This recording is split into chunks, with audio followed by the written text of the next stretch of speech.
retaliation over what it called South Korean drone flights. That's Fox's Jonathan Savage. America's listening to Fox News. Fox News Books has boasted a host of bestsellers. Now, Fox News Books enters the world of podcasting. This season, the Fox News Books podcast presents The Miracles Among Us. For its first season, Fox News Books will present this special podcast brought to you by the author, Fox News senior medical analyst, Dr. Mark Siegel. The Miracles Among Us on the Fox News Books podcast. Listen and follow now at foxnewspodcasts.com or wherever you download podcasts. Hello, everyone. This is Ainsley Earhart. Thank you for joining me for the 52-episode podcast series, The Life of Jesus. Neil McDonough portrays Jesus. Stacy Keach, Sean Astin, Michael York, and Kristen Bell provide the voices for some of Jesus' notable followers. A listening experience that will provide hope, comfort, and understanding of the greatest story ever told, The Life of Jesus. Make sure to spread the word. Listen and follow now at foxnewspodcasts.com or wherever you listen to podcasts. A Canadian snowboarder who went from competing in the 2002 Olympics to being a fugitive on the FBI's most wanted list is due in court again in California next month after Ryan Wedding's capture last week and then arraignment yesterday. Ryan James Wedding pleading not guilty to all 17 felony charges, including conspiracy to traffic cocaine, witness tampering, and murder. He's in good spirits. Defense attorney Anthony Colombo speaking after a judge ordered Wedding to remain in jail. So the government invoked that provision within the law, moved for detention. They filed a written motion to detain him without bond. Calling reports that Wedding surrendered inaccurate, stressing he was apprehended in Mexico. Sources tell Fox News that a negotiation did take place before he was taken into custody. Prosecutors allege the 44-year-old former Canadian Olympic snowboarder ran a drug trafficking operation and orchestrated several killings. Kristen Goodwin, Fox News. As court fights continue over transgender rights, from playing in women and girls sports to health care for minors, there's this out of California. The U.S. Department of Justice has now agreed to end its efforts to obtain personal and medical information of more than 3,000 young patients.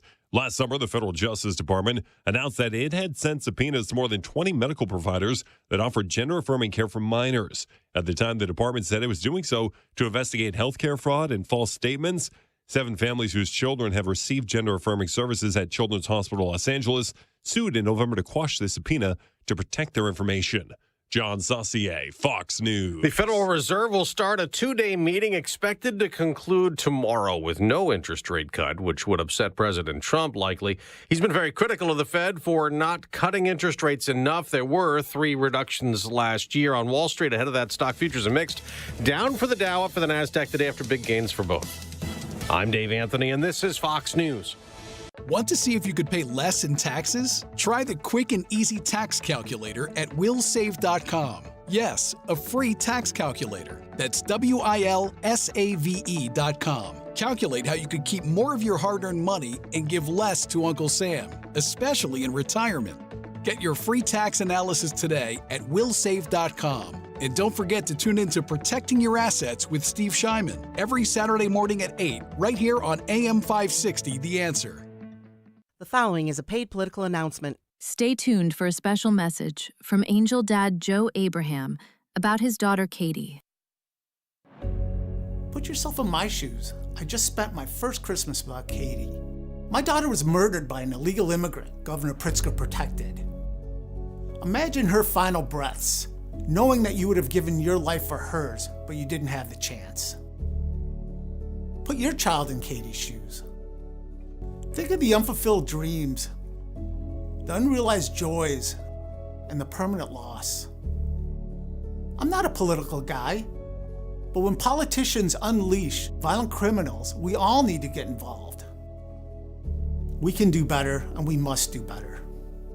Ted Dabrowski would have protected Katie, and he'll protect your children the way I wish someone had protected mine. I'm Ted Dabrowski, and I approve this message. Is your child tackling new challenges in math this year? Working hard to get ahead of the pack?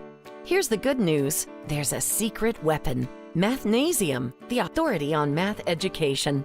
With over 1,000 learning centers worldwide, we know what it takes to build real confidence in math. Here's what sets us apart. Expert instructors who teach each student individually. No cookie-cutter approach. No rushing through lessons. We create customized learning plans designed specifically for your child's needs, helping them achieve their academic goals, not just this semester, but all year long. Whether they're struggling to catch up or ready to excel, our proven methods work. Kids leave Mathnasium stronger in math, more confident in the classroom, and ready to handle whatever comes next. Visit Mathnasium today and discover why parents trust us with their child's math education. Mathnasium, where kids love math. This is a special alert to all Americans who own a vehicle with less than 200,000 miles with an auto warranty about to expire or with no warranty coverage at all. Due to a decline in the economy, CarShield is announcing a low-cost month-to-month vehicle protection plan that is now available to the public to save any driver out-of-pocket expenses on future auto repairs. Call now to find out how you can pay almost nothing for covered auto repairs. Yes, you heard that correctly. Pay almost nothing for covered auto repairs. An open phone line has been established for all drivers to call for a free quick quote. Call 800-330-8323 now. Drivers who are covered will not have to pay for covered repairs again. This protection plan is at an all-time low. Additionally, drivers who activate this vehicle protection today will also receive free roadside assistance, free towing, and car rental options at no additional cost. Call us for your free quick quote today. 800-330-8323. That's 800-330-8323. What do you have to lose? Call 800-330-8323. Again, 800-330-8323. On February 24th, President Trump will deliver his State of the Union address to Congress. Mr. Speaker, the President of the United States. At AM 560, The Answer is throwing a viewing party, and you're invited to join us for dinner at the Meridian Banquets and Conference Center in Rolling Meadows. Enjoy dinner before the speech, and then watch the speech with AM 560's Dan Proft, Sean Thompson, Jeannie Ives, Amy Jacobson, and John Anthony. Tickets are on sale now at 560theanswer.com/party. Sponsored in part by Stephen A. Leahy with Opum Tax Advocates. It's January 27th, and this is your Fox Daily Snapshot. It's National Chocolate Cake Day. Do we need to say anything else? The earliest known chocolate cake recipe was published in 1847 by Philadelphia cookbook author Eliza Leslie. Unlike modern recipes which use cocoa powder, her recipe called for chopped chocolate to be used in the batter. Whether homemade or store-bought, you can't go wrong with a big slice of chocolate cake and a tall glass of cold milk. Also on this date, in 1880, Thomas Edison patents the light bulb, known then as the incandescent lamp. Well, since my baby left me, well, I found And Elvis Presley's Heartbreak Hotel was released in 1956. It would go on to become the King's first million-selling single. If it's your birthday today, you share it with composer Wolfgang Amadeus Mozart, born in 1756, and the captain of the Titanic, Edward Smith, born in 1850. I'm Tushar Saxena, and that's your Fox Daily Snapshot. You know, there's nothing wrong with flying first class. Of course, everybody's got that cheapskate uncle that always says the back of the plane lands at the same time as the front of the plane. I guess there's some sort of cheapskate logic in that. However, the door is in the front of the plane, so why not get to first class? After all, they have dishes, silverware, glasses, warm towels. And if you want to sit at first class, or you aspire to, all you need is a little planning from Alpha Wealth Group. Their goal is to help maximize your income in retirement. Since you can't take it with you, there's no point in squandering your time. After all, the warm towels make the ride fun. Call Tom Fortino and Alpha Wealth Group for their complimentary roadmap to retirement, so you can take a first-class flight and not worry about the cost. Call 630-864-6711. That number again, 630-864-6711. 630-864-6711, or online at alphawealthgroup.com. This is Sean Thompson here to tell you about an opportunity for you to promote your business and make a difference this Christmas season. I'm talking about our Food for the Poor Business Benefactor Program. We've partnered with Food for the Poor to provide life-saving food and water for thousands of children and their families over the years. Your business can be a part of this effort. Become a Food for the Poor business benefactor by making a $2,500 tax-deductible donation to Food for the Poor. That donation will help more than 30 kids for the entire year. And when you do that, AM 560 will give you 40 one-minute commercials to air right here, Monday through Friday, from 5 in the morning till 8 in the evening, prime time. And all you have to do to take advantage of this deal is call one of the best guys there is at the company, John Gallagher. can reach him at 847-472-8950. Once again, that's 847-472-8950. 847-472-8950, or go to 560theanswer.com/food for the poor. The following is a paid political announcement. This is Kevin Coyne, chairman of the DuPage County GOP. I am inviting you to our Lincoln Day dinner on Friday, February 27th at Abington Banquets in Glen Ellen. We will feature keynote speaker and national political commentator Tudor Dixon. Enjoy an evening of camaraderie, great food, and Republican unity. Sponsorship packages are available. Purchase tickets today at DuPageGOP.com. Paid for by DuPage County Republican Central Committee. With over 50 years of precision tooling, that's a lot of job shop work and custom parts. And it's why Bruscher Machining is the go-to CNC turning and machining company in Chicagoland. If you have a custom project, whether it's a single prototype or a short-run production of a few thousand pieces, give them a call today for your free custom quote. 630-876-1661. That's 630-876-1661. Or visit BruscherMachining.com. That's BRUCHER Machining.com. They also provide heat treating, balancing, plating, and surface coating, welding and fabrication, plus project management. Bruscher Machining guarantees to consistently deliver high-quality parts and solutions on time for reasonable prices. Yeah, everyone says that, but the proof is in the tooling. Stop by to meet their team of seasoned pros and tour the facility located in West Chicago. To learn more about how CNC machining can turn your tough project into an operational reality, contact Bruscher Machining today for your free custom quote. 630-876-1661. Don't risk losing the news, sports, and weather that AM radio delivers. When cell and internet service fail, AM is your lifeline. With time running out, your voice matters. Text AM to 39179 and tell Congress vote yes on the AM Radio for Every Vehicle Act to keep AM radio in cars. Message and data rates may apply. You may receive up to 4 messages a month, and you may text STOP to stop. This message furnished by the National Association of Broadcasters. Jenny McGuire is the fresh, bold, unapologetic voice of common sense, constitutional values, and conservative principles. With her sharp wit, she'll tackle the issues that matter most: faith, family, and freedom. Join her and featured guests each week on the Unsafe Space radio show, heard Saturday evening at 7 right here on AM 560 The Answer. And follow Jenny on Facebook at The Unsafe Space with Jenny McGuire. Twitchy.com brings you the latest in social news, highlighting and reacting to important conversations from America's most prominent journalists, politicians, and celebrities. Twitchy's kinetic group of editors deliver fast and amusing content around the clock to tell you who said what in global and political news, sports, entertainment, and media. If it's news, they're on it. If it should be news, they're ahead of it. Stay connected to the newswire of the 21st century with Twitchy.com. Twitchy.com. Think your IT systems couldn't get any better? Prove it. Take the Access One $10,000 challenge. For companies with 25 to 500 employees, we'll conduct a free, confidential risk assessment based on NIST or CIS regulations. If your systems and processes are 100% compliant and we can't find a single improvement opportunity based on the regulations, we'll write you a check for $10,000. For over 30 years, Access One has helped Chicagoland businesses strengthen cybersecurity, streamline IT operations, and reduce costs through managed IT and cloud solutions. Ready to take the challenge? Schedule your free confidential risk assessment. Visit accessoneInc.com/challenge or call 800-654-1555. Certain terms and conditions apply. See details online. Rick Borick talks about the emotions of stock market investing. At what point would you rethink your decision that you're invested in the stock market? And you'll notice that someone who answered that question 6 months ago saying, I'm not going to panic until it's down 30%, calls you up on the phone and says, it's down 8, what's going on? And I says, what happened to the 30% guy, right? Unleash Your Wealth, Saturday at 7 a.m. and 2 p.m. on AM 560, The Answer.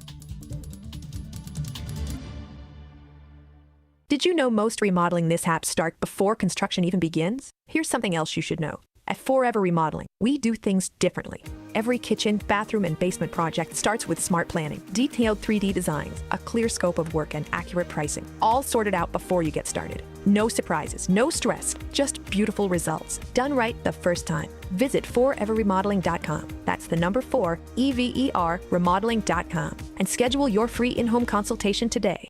Finally, a truth that has too long been hidden comes into the light. Sexploited in America, featured on SalemNow.com, is a new 4-part docuseries exposing the dangerous and deadly world of sexual exploitation. And the enemy is using our sons and daughters as its victims. Presented by AGA Media, hear the truths revealed through the voices of survivors, parents, experts, and those fighting back. Watch today on SalemNow.com. That's SalemNow.com. SalemNow.com. Hey, it's Scott Jennings inviting you to join me on the unforgettable Gulf of America cruise happening this November 2026. Imagine it, turquoise waters, white sand, beaches, incredible food, and insightful conversations about the future of our great country. Mike Gallagher and I will dive into the issues shaping America as we cruise through some of the most stunning destinations while honoring the 250th anniversary of our nation. Text cruise to 94878 or visit scottjenningsshow.com and click the cruise banner to sign up today. Salem News Channel, your go-to source for news and conservative opinion. We reveal how politics hits home, how your family, your freedoms, your way of life are debated, challenged, even regulated. Every day we cut through the noise, pitting nonsense against common sense. On every screen, in every home, Salem News Channel is across America. If you're near retirement or thinking about retiring, you probably have a lot of questions. How do you make your savings last? How much should you take out and when? You're ready for retirement, but are your finances? I'm Edward Jones financial advisor, Nolan Webster. Let's work together to make sure your finances meet your unique needs over the long haul. You've done what it takes to get there. Now it's time to make the most of retirement. Call me at 224-801-6107 to schedule an appointment. That's 224-801-6107. Edward Jones, member SIPC. Is your child tackling new challenges in math this year? Working hard to get ahead of the pack? Here's the good news. There's a secret weapon. Mathnasium, the authority on math education. With over 1,000 learning centers worldwide, we know what it takes to build real confidence in math. Here's what sets us apart. Expert instructors who teach each student individually. No cookie-cutter approach. No rushing through lessons. We create customized learning plans designed specifically for your child's needs, helping them achieve their academic goals, not just this semester, but all year long. Whether they're struggling to catch up or ready to excel, our proven methods work. Kids leave Mathnasium stronger in math, more confident in the classroom, and ready to handle whatever comes next. Visit Mathnasium today and discover why parents trust us with their child's math education. Mathnasium, where kids love math. With over 50 years of precision tooling, that's a lot of job shop work and custom parts. And it's why Bruscher Machining is the go-to CNC turning and machining company in Chicagoland. If you have a custom project, whether it's a single prototype or a short-run production of a few thousand pieces, give them a call today for your free custom quote. 630-876-1661. That's 630-876-1661.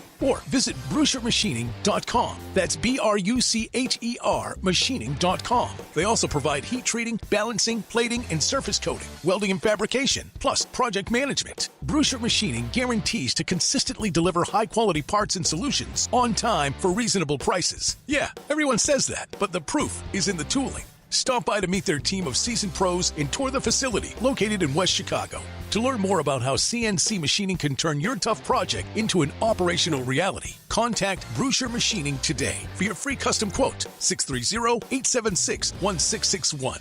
What if the music stopped? If the familiar voices were silenced? If there were no breaking news updates? What if your companion and connection to your community came with a monthly fee? Don't worry, we're free local radio with you wherever you go, celebrating 100 years and looking forward to the next 100. We are broadcasters. Text radio to 52886 and let Congress know you depend on your local TV and radio stations. This message furnished by the National Association of Broadcasters. You need a construction company, but who? Call Crestcom. a construction company you can trust that shares your Christian and conservative values. For decades, Crosscom has been doing work in Chicagoland, Northwest Indiana, and Wisconsin. Roofs, siding, windows, doors, gutters, basically everything for your home or business, even solar. Quality work and professional services that make you feel great about your decision to work with Crosscom. Call Crosscom. 630-871-5500. Give them a chance to earn your business. If your repairs are due to storm, fire, or flood damage, you need to call Crosscom. They're licensed public adjusters. They work for you, not the insurance company. Crosscom will work to get you the money you deserve, the maximum payout. They know the insurance companies and how to deal with them. They win for you. Call Crosscom. Crosscom Construction and Public Adjusters. This is Dan Lights with Crosscom. You can trust us with your home or business for high-quality work and fair prices.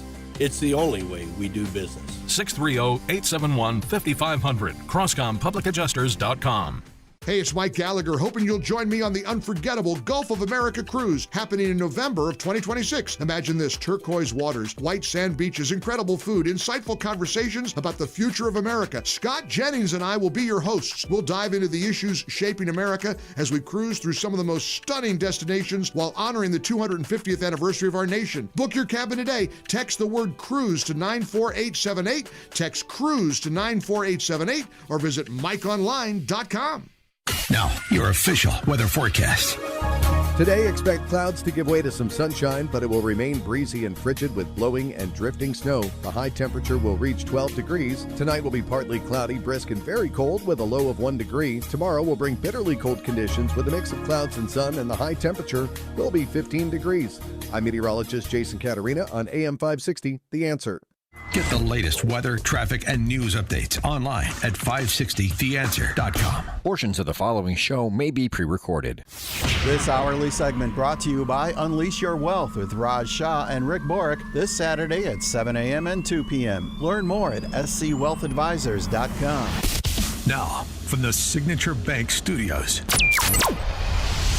This is Chicago's Morning Answer with Dan Proft on AM 560. The Answer.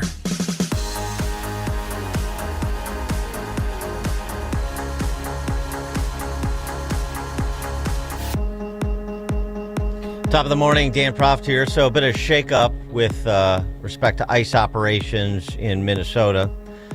It became clear that, much like we said yesterday, the handling, including most particularly the comms related to ICE operations there after the shooting of Alex Preddy, death of Alex Preddy over the weekend, were failing to live up to Trump's standards. Before we get to those specifics, including the dispatching of Tom Homan to Minnesota, Caroline Leavitt had a statement on behalf of the president, obviously, yesterday on the Preddy shooting. I would also like to address the chaotic scenes in Minnesota over the weekend. Nobody in the White House, including President Trump, wants to see people getting hurt or killed in America's streets. This includes Renee Good, Alex Preddy, the brave men and women of federal law enforcement, and the many Americans who have been victimized at the hands of illegal alien criminals. Saturday's shooting remains under active investigation by Homeland Security Investigations and the FBI. The Customs and Border Protection is also conducting their own internal review. As President Trump said yesterday, the administration is reviewing everything with respect to the shooting, and we will let that investigation play out. But let's be clear about the circumstances which led to that moment on Saturday. This tragedy occurred as a result of a deliberate and hostile resistance by Democrat leaders in Minnesota. President Trump posting on Truth Social yesterday about sending Tom Homan up to essentially Ride Point. I'm sending Tom Homan to Minnesota tonight. He has not been involved in that area, but knows and likes many of the people there. Tom is tough but fair and will report directly to me. And this is interesting that he twinned it with this. Separately, a major investigation is going on with respect to the massive $20 billion plus welfare fraud that's taken place in Minnesota and is at least partially responsible for the violent organized protests going on in the streets. Additionally, the DOJ and Congress are looking at quote-unquote Congresswoman Ilhan Omar, who left Somalia with nothing and is now reportedly worth more than $44 million. Thank you for your attention to this matter. Yeah.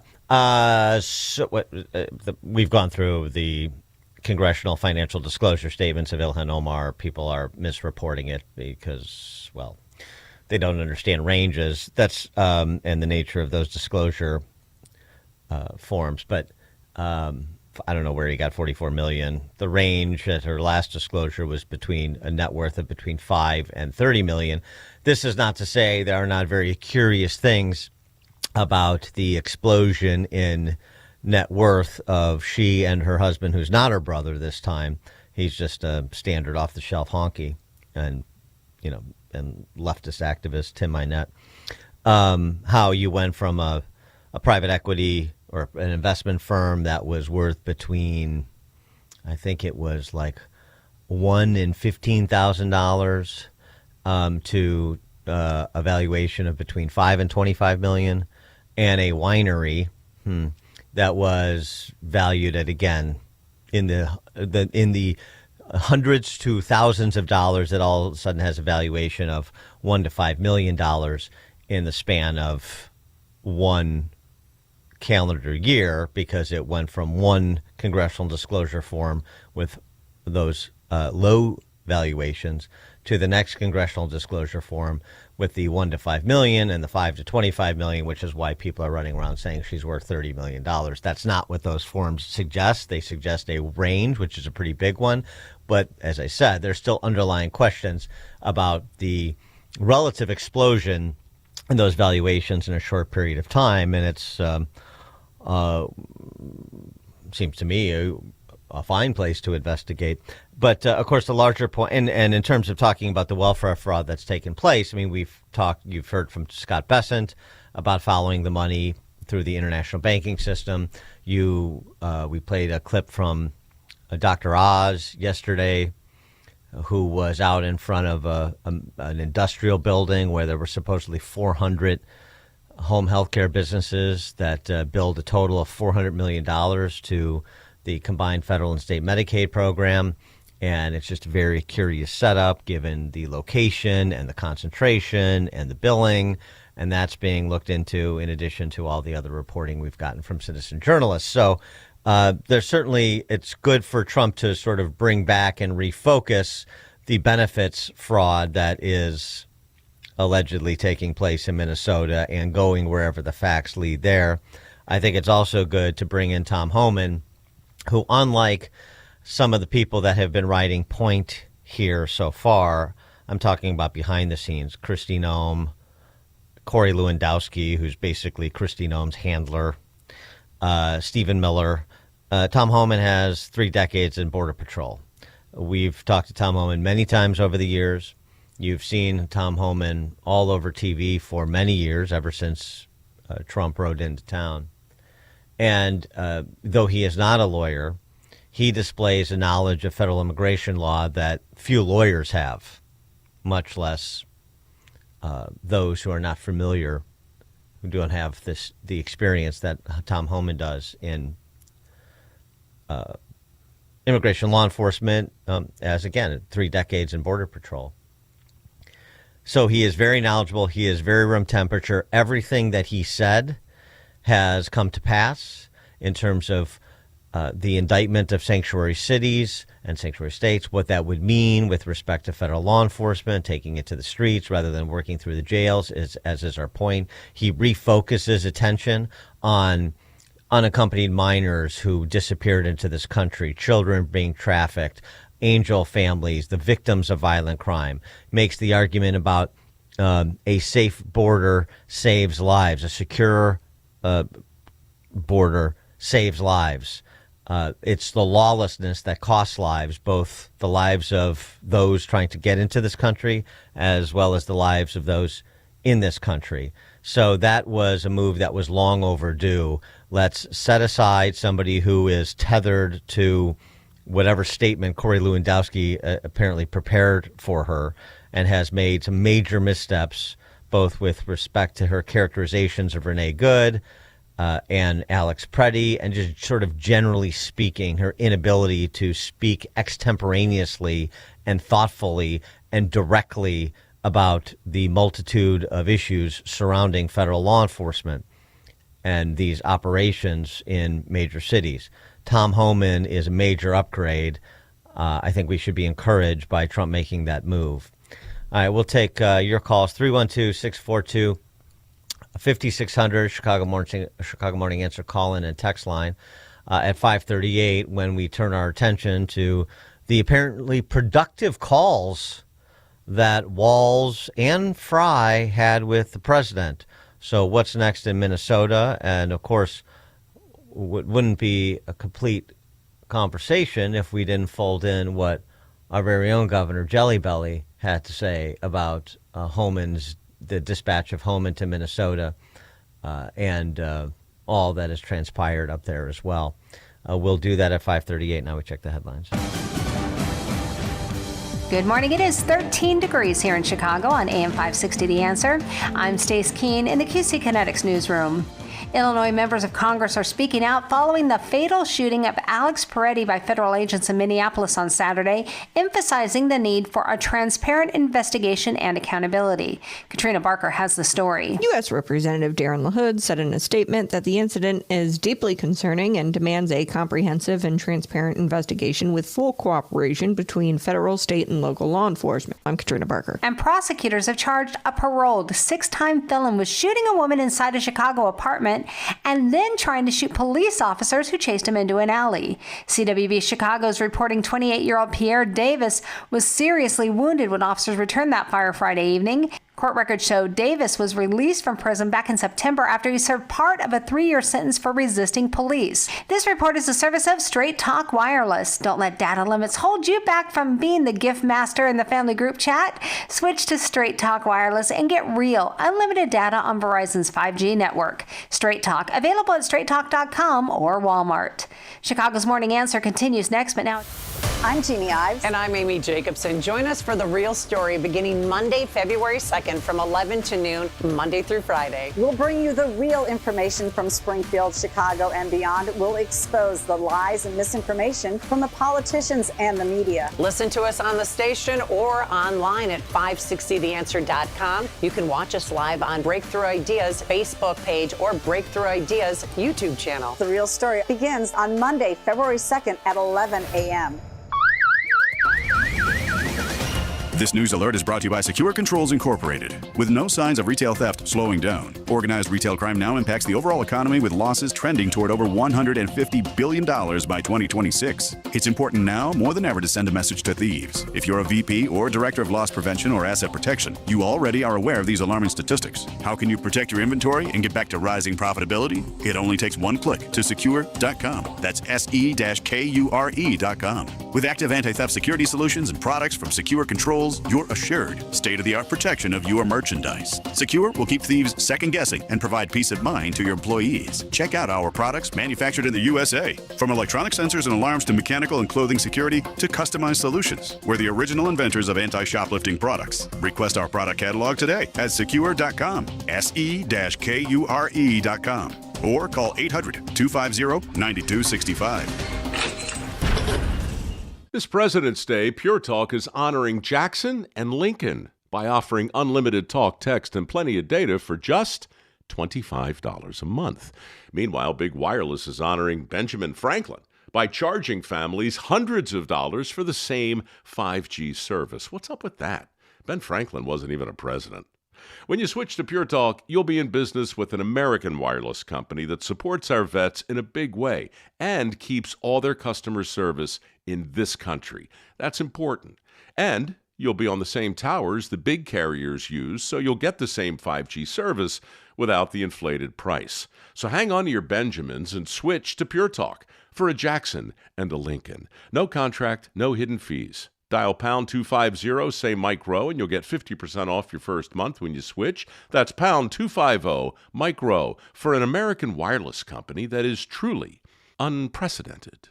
Pure Talk. File your taxes for free with TurboTax on Intuit Credit Karma. Just file on your own in the Credit Karma app by February 28th. Valid for those who didn't file with TurboTax last year. Now, your official weather forecast.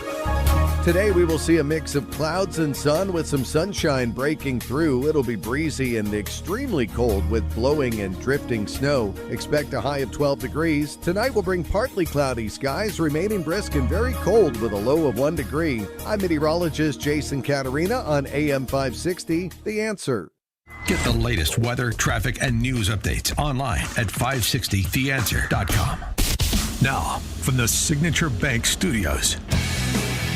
On February 24th, President Trump will deliver his State of the Union address to Congress, and AM 560 The Answer is throwing a viewing party. Tickets are on sale now at 560theanswer.com/party. Top of the morning, Dan Propp here. Before we get to the characterization of Trump's calls with Walz and Fry, which happened yesterday, and your reactions to that, as well as to dispatching Tom Homan, I think sidelining Kristi Noem, ICE Commander at Large Greg Bovino, conflicting reports about whether he is going to be moved from Minnesota, but the story that he was being demoted for some reason was rejected by Tricia McLaughlin, who's a deputy over at Department of Homeland Security. So I don't think that's happening. And I mean, I haven't always agreed with Bovino's bravado. Some of it I think has been unnecessary. It's better to go about these operations with the humility that the other side does not display. But he, I think, did a pretty good job in response with the presser and in response to what happened on Saturday with the shooting death of Preddy. I don't believe he's going anywhere, even if he is moved. He's not being punished, is I suppose the point. Before we get to, so take your calls, 312-642-5600, Chicago Morning Answer call in and text line, if you want to chime in on those scores. But before we get to that, new video that has more of a straight-on shot of Preddy on the ground with ICE officers surrounding him. And he appears to be reaching with his right hand towards his waistband, where it's reported that the gun he had on him was located. So we're going to see more video ultimately, because there's also reporting that several of the ICE agents in that scrum had functioning body cams that were operating during that interaction with Preddy. But that straight-on video, a reverse angle where you get a clear shot of ICE agents around him on the ground on his, basically on all fours. He's got, I think, a phone in his left hand, and then he reaches around towards the back of his waistband with his right hand. And maybe, I don't know, I'm just saying maybe this is where you heard one of the ICE officers called gun, and then the shots that were fired. Whether or not the gun, he quickly pulls the gun out of Preddy's waistband before Preddy gets to it, and then shots are fired. Maybe that's one scenario. I don't know. But I'm just saying, more angles, more video. We'll see the body cam video.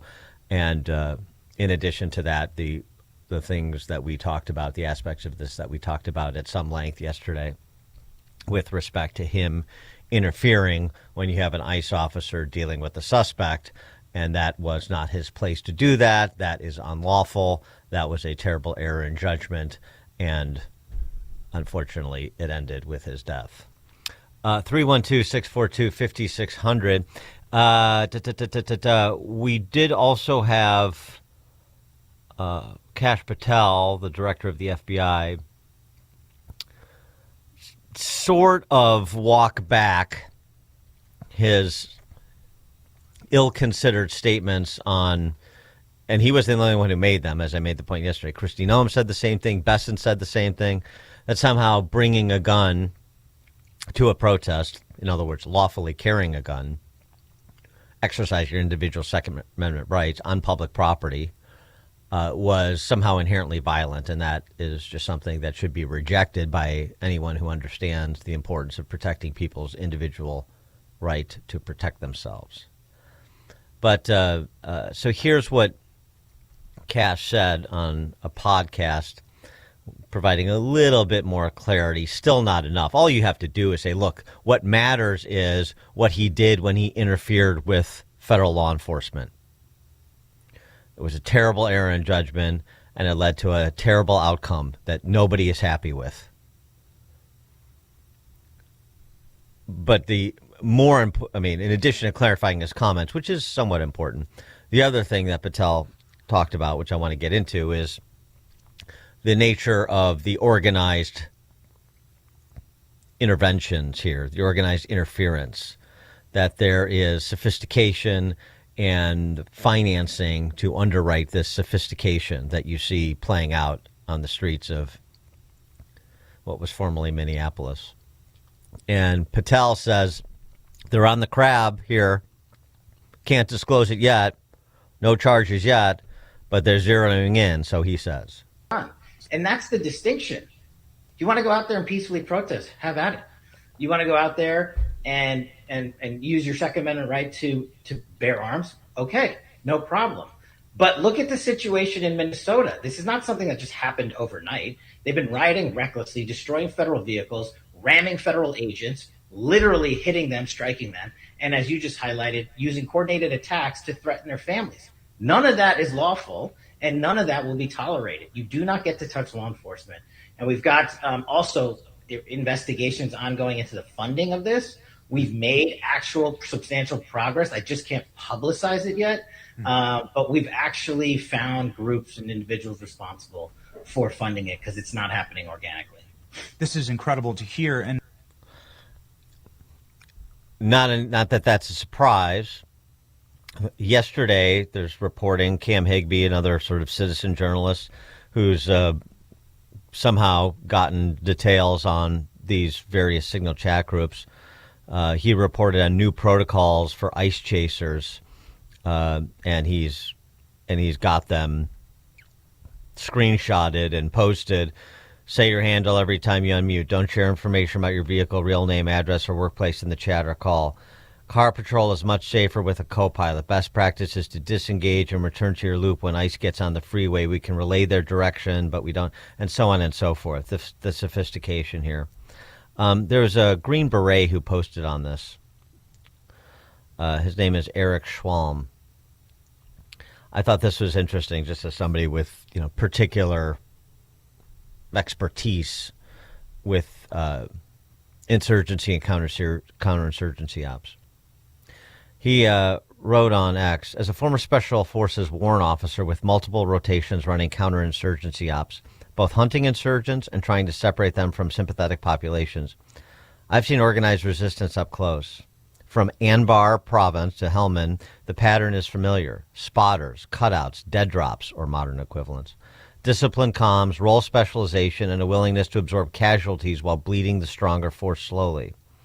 What's unfolding in Minneapolis right now isn't protest, quote unquote. It's low-level insurgency infrastructure, built by people who've clearly studied the playbook. Signal groups at 1,000 member cap per zone, dedicated roles, mobile chasers, plate checkers logging vehicle data into shared databases, 24/7 dispatch nodes vectoring assets, salute-style reporting, salute, size, activity, location, unit, time, equipment, salute-style reporting on suspected federal vehicles, daily chat rotations and time deletions to frustrate forensic recovery, vetting processes for new joiners, mutual aid from sympathetic locals, teachers providing cover, possible police department tip-offs on license plate lookups, home-based coordination points, rapid escalation from observation to physical obstruction or worse. He goes on.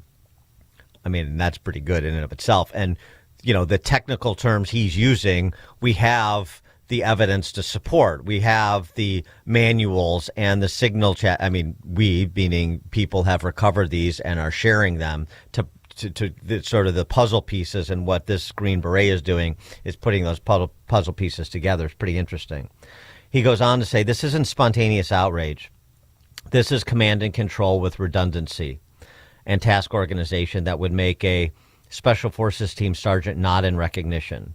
Replace ICE agents with occupying coalition forces, quote unquote ICE agents with occupying coalition forces.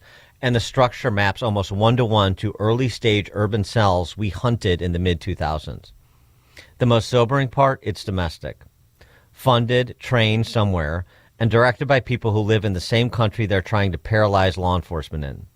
When your own citizens build and operate this level of parallel intelligence and rapid response network against federal officers, complete with doxing, vehicle pursuits, and harassment that's already turned lethal, you're no longer dealing with civil disobedience. You're facing a disturbed resistance that learned the lessons of successful insurgencies. Stay below the kinetic threshold most of the time, force overreaction when possible, maintain popular support through narrative, and never present a single center of gravity.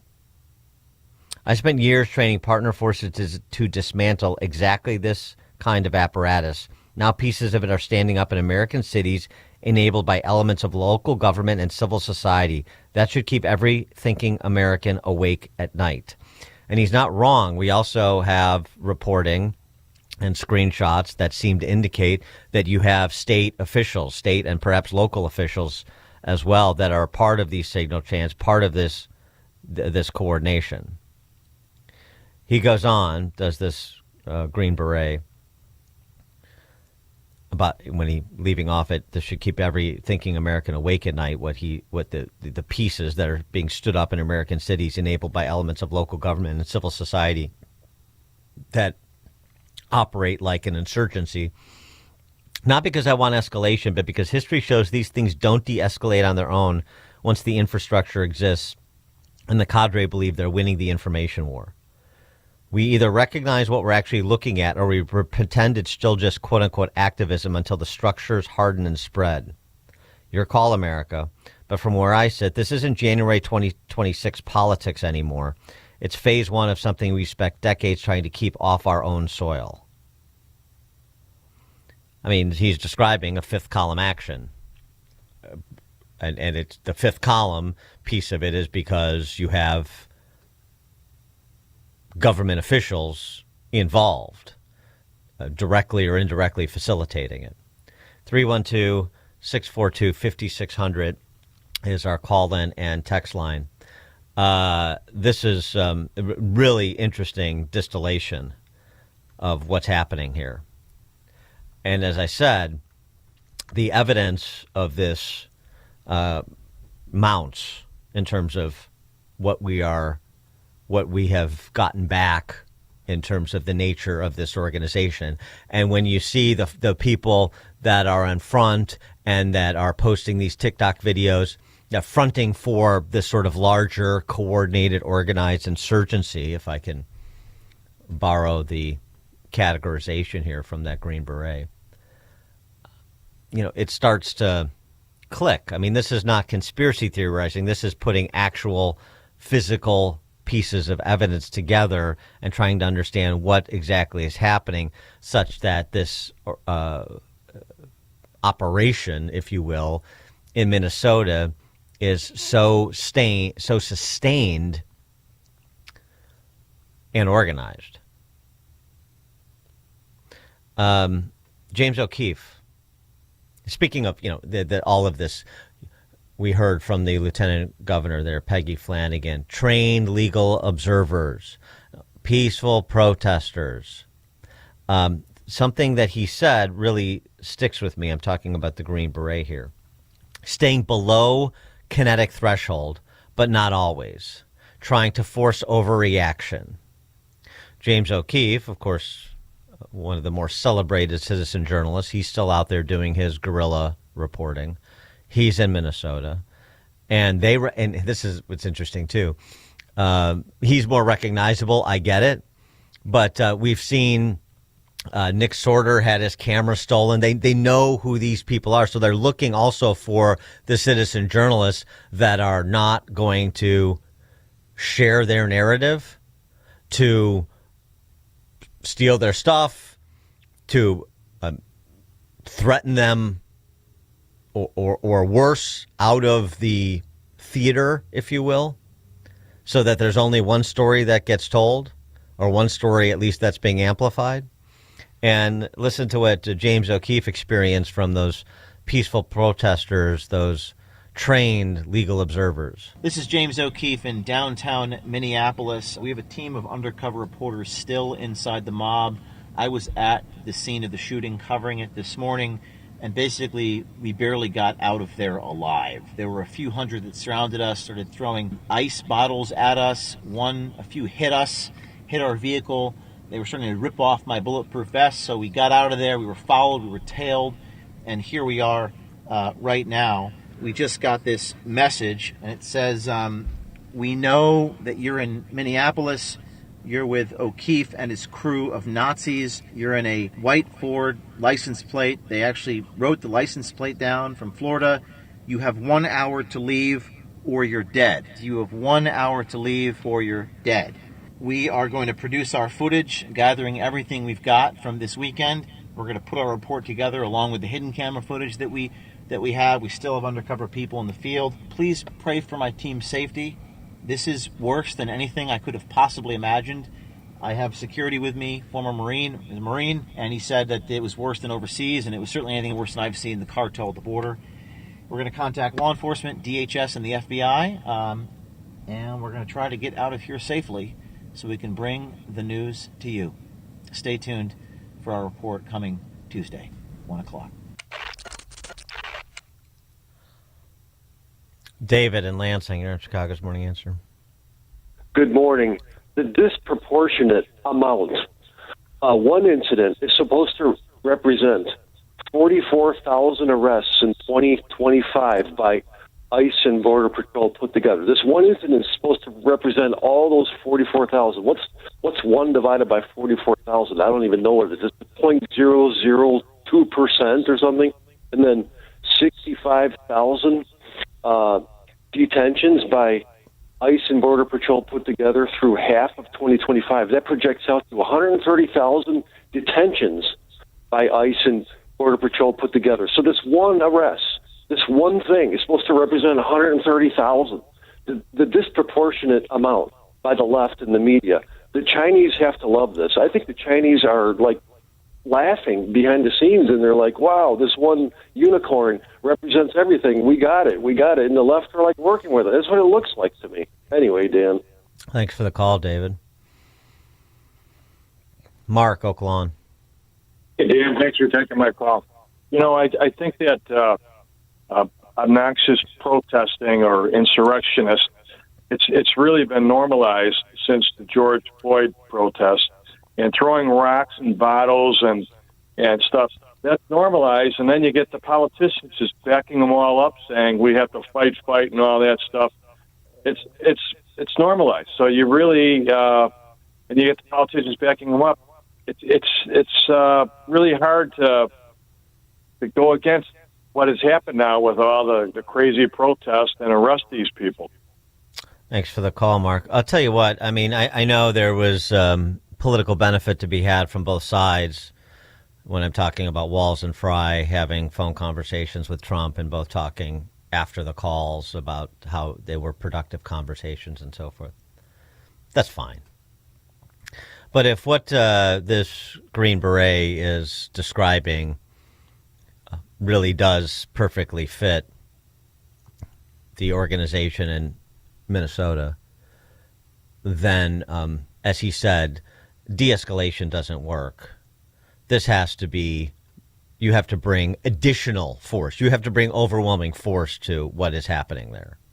So all this talk about pauses, as we discussed yesterday, a temporary ceasefire, if you will, like we're going to characterize this as some sort of a civil war the way that Tim Walz has. No, I don't think so. This is a law enforcement action. And federal law enforcement needs to, break up this operation in addition to, as Kash Patel said yesterday, following the financing of this. Break it up from the financing of it to the manifestation of it on the streets of Minneapolis and St. Paul. This is not, you don't walk away from this. And I don't think that's what Trump is going to do. I don't think he sent Tom Homan there to walk away from anything. So the good news is my sense of what you're hearing from the administration and the personnel moves that Trump is making is that he has a proper understanding of this. The other thing, I just to go back to something again that this Green Beret said, and I'll repost this on X for people who want to read and digest it themselves because there's a lot there, and also share it. Eric Schwalm is his name. He talks about the sympathetic locals.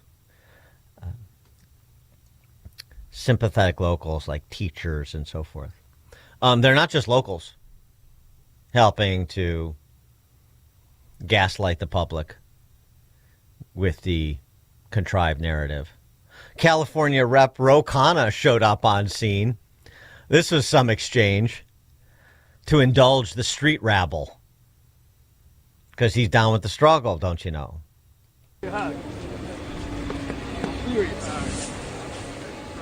This is what Minnesota looks like. I said it earlier, these cameras. I'm not here for y'all. But the fact that you aren't here, sir, shows me that you're willing to lead by example. Everyone say by example. By example. There's two ways you're going to play this game, pimp. Pimp. You were nice. His brother was a nurse. Now they're willing to kill our nurses. So when you go back to Capitol Hill, tell them I said it. Oh, you said bring it. Bring their asses here, with us. It's going to get worse. But what we're choosing to do, everyone say choosing to do. Choosing to do. I don't have a brain either. Choosing to do. Choosing to do. Is we're choosing to be civil. That's what happens in America. Uh-huh. Okay, pimp. Ro Khanna and that goon. When you go to Capitol Hill, tell him I said it. I'm sorry, you are right. Oh, and it's not just Pauls like Ro Khanna, looking to get their photo op to send back to their neo-Marxist constituents to let them know they're down with the struggle. And I see that broadcast everywhere because that's how you get street cred in the neo-Marxist party. You got to be in an encampment in an autonomous zone with these droogs. How about Stephanie Ruhle? Oh, man. If you ever wanted to, not that you wanted to listen to a treacly, barbarically sentimental commentary that is really, truly next level. Stephanie Ruhle on the Alex Preedy shooting on MSDNC. And this line, she focused on his career as an ICU nurse at the VA. Okay, fine. But this line. In losing his life, it is clear we need an intensive care unit for humanity. Oh.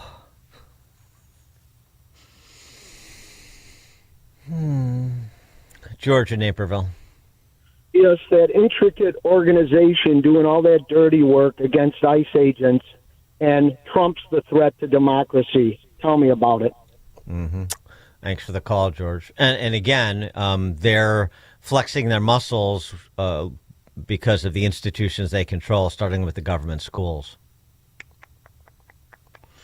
Remember that. All right, coming up at 6:06, it's getting even worse than we've described so far. Now Hollywood is opining, brother. 6:06, now 6 o'clock, AM 560, WIND. Tom Homan's in. Greg Bovino's out.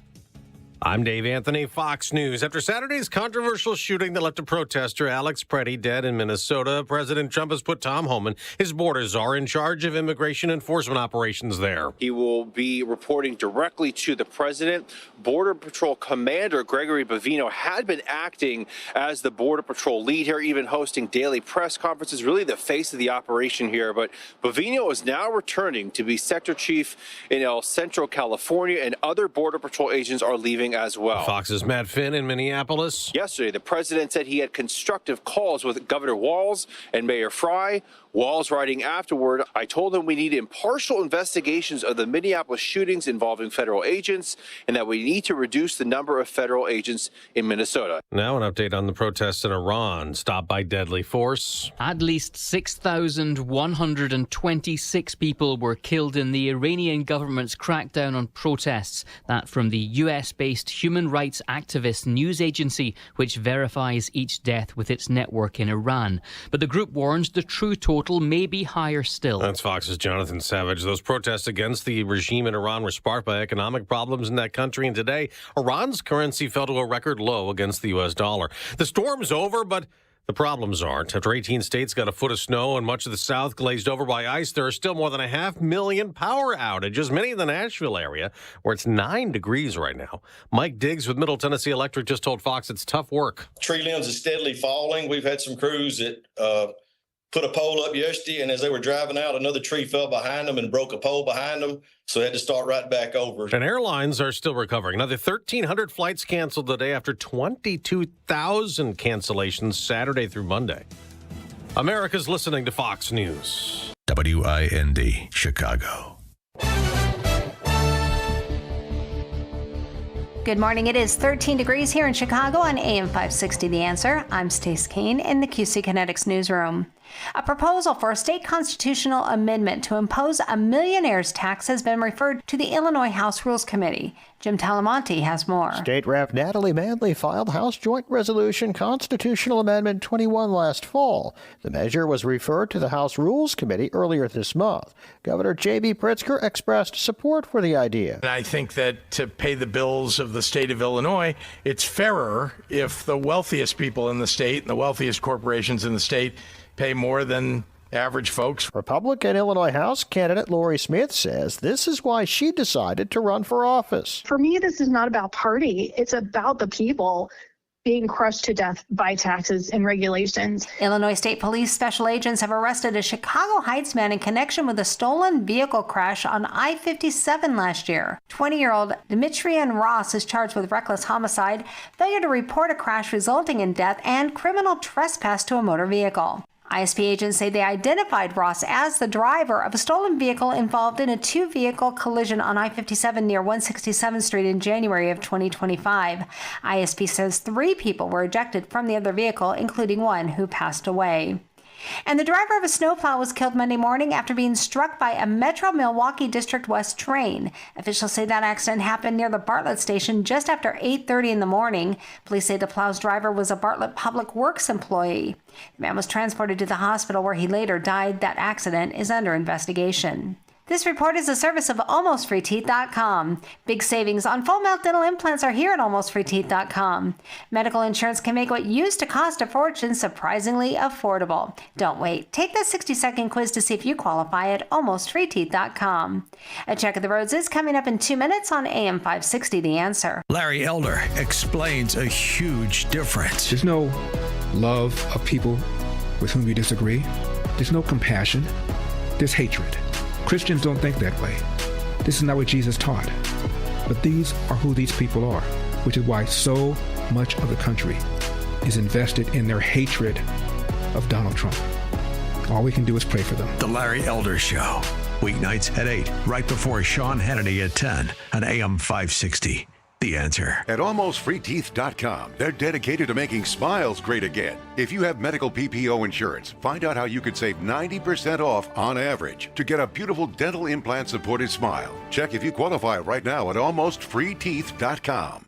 Golfers, the Tinley Park Golf Show is coming January 30th through February 1st to the Tinley Park Convention Center. This isn't just another expo. It's 3 days packed with everything you need to elevate your game. Meet vendors from the industry's biggest names: Callaway, TaylorMade, Cobra, Mizuno, and more. Get professionally fitted for clubs, check out the latest equipment, and take advantage of exclusive deals you won't find anywhere else. But that's not all. Compete in our skills challenges. Guess your best drive and longest putt. Winners receive cash prizes of $1,000. Watch the Pebble Beach Pro-Am while enjoying drinks at our famous 19th Hole Bar and Lounge. And don't miss our interactive driving range demo. In celebration of the 250th anniversary of our nation's independence, all veterans and active duty military will be granted granted complimentary admission to this year's show. Tickets start at just $10 on Friday, $15 for Saturday and Sunday, and can be purchased at Eventbrite or TinleyParkConventionCenter.net.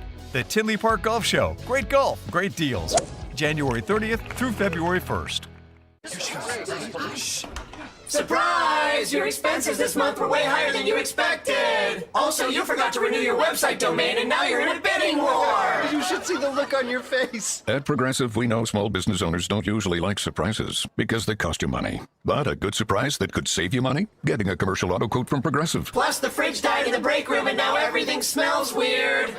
Surprise yourself. See if you can save in as little as 8 minutes at ProgressiveCommercial.com. Progressive Casualty Insurance Company and Affiliates. Wesley Financial Group is not a law firm. I'm Chuck McDowell, founder of Wesley Financial Group. Did you buy a timeshare because they told you it was a great investment? That's a lie. Most timeshares can be bought online for $1. To find out what your timeshare is worth and to cancel it, call us today and we'll send you our timeshare exit kit free with all your options for cancellation. Call Wesley for your free exit info guide. 800-486-9600. That's 800-486-9600. At Access One, we don't take chances with your technology, and we put $10,000 behind our assessment to prove it. Our mission is to strengthen your IT security and resilience, backed by over 30 years of experience, serving organizations across the Midwest. And here's the deal. If we can't find even one measurable way to improve your technology or security posture based on NIST or CIS security frameworks, we'll write you a check for $10,000. This free confidential risk assessment is available for businesses with 25 to 500 employees and is designed to validate your IT performance against recognized security regulations. No gimmicks, just a confident promise from a partner who knows technology. Ready to take the challenge? Visit AccessOneInc.com/challenge or call 800-654-1555. Certain conditions apply. See details online. Sign up for the AM 560 Answer Advantage to get early alerts on event ticket sales, special discounts, and contest opportunities. Sign up today at 560theanswer.com/advantage.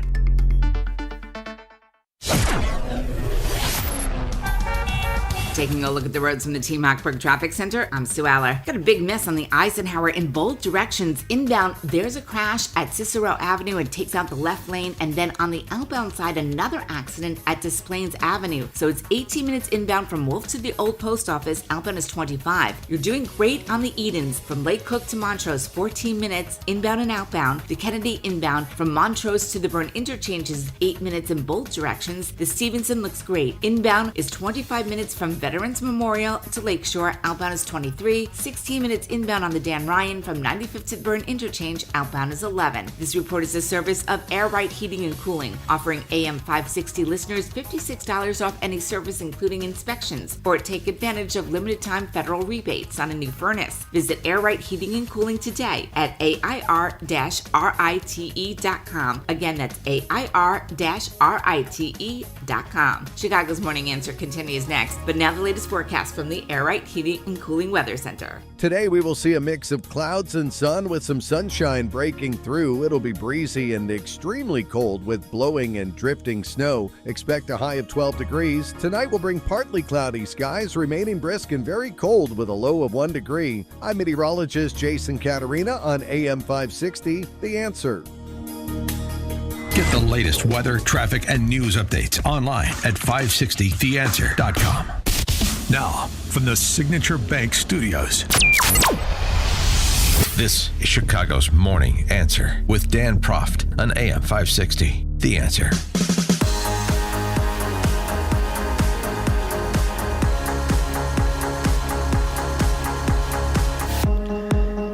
Top of the morning, Dan Proft here. Perhaps a little bit of a leavening on the topic of federal immigration law enforcement. And amid the violence and the controversy and the acrimony, a little bit of comic relief. And when I think of comic relief for a tense situation, you know who I think of? I think of JB and BJ, that comedy duo that heads up state of Illinois and the city of Chicago, respectively. I mean, they're always good to take a serious situation and make it laughable. And they did it again. Let's see, which order? Well, I mean, you saw BLM Brandon out on the streets. Let's give him first billing since he was down with the struggle, making his voice heard along with the rest of the mooks, goons, droogs, ignoramuses, chanting, abolish ICE. And what you're hearing, this chant, BLM Brandon is on camera, part of the chorus. ¡Aprende! ¡El pueblo se defiende! ¡Aprende! ¡El pueblo se defiende! ¡Amiga! ¡La misma porquería! You got to go behind them now. Abolish ICE! Abolish ICE! Abolish ICE! Say it once and say it twice! Say it once and say it twice, abolish ICE. That's the part, not the Spanish part. He's still trying to master English, but the Spanish part is where BLM Brandon felt comfortable chiming in. He sat down with Margaret Hoover.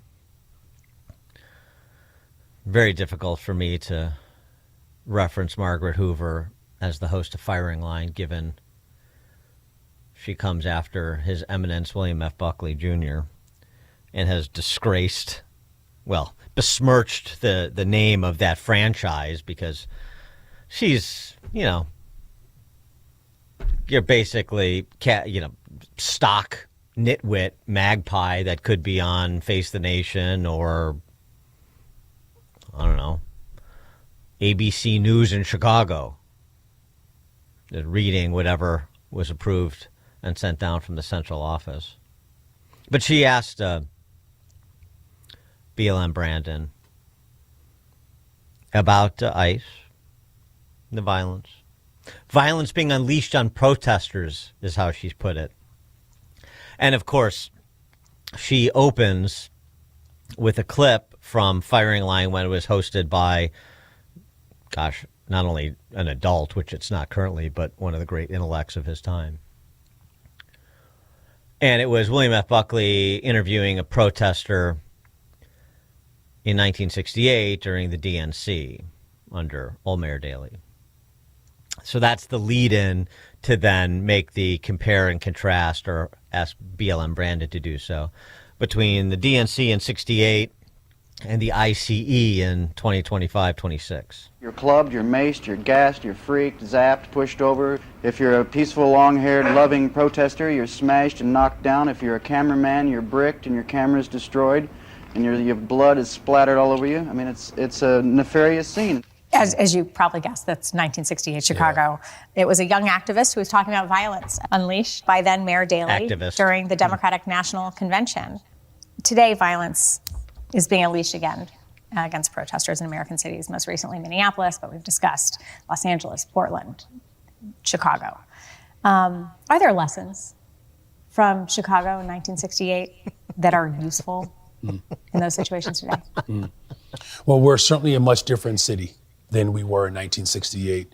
The complexion of leadership in this city is much different. The experience of leadership is much different. You know, what I can tell you is that I'm confident that when we get to the other side of this moment, we'll be a better and a stronger city. We'll be a better and a stronger people. I'm confident that that history, as ugly as that year was, that there's so much more to center our guiding principles around than the tyranny that's coming. So we're going to stand on the hopes and dreams of our ancestors, whether you're an immigrant from around the world or you came up during the Great Migration like my family did from the South, that the city of Chicago is the global capital of the world, and the people of this world will come to know that we are truly the greatest city in the world. Oh, the soaring rhetoric, whether you're an American citizen or not. Yeah, no, got it. I got that.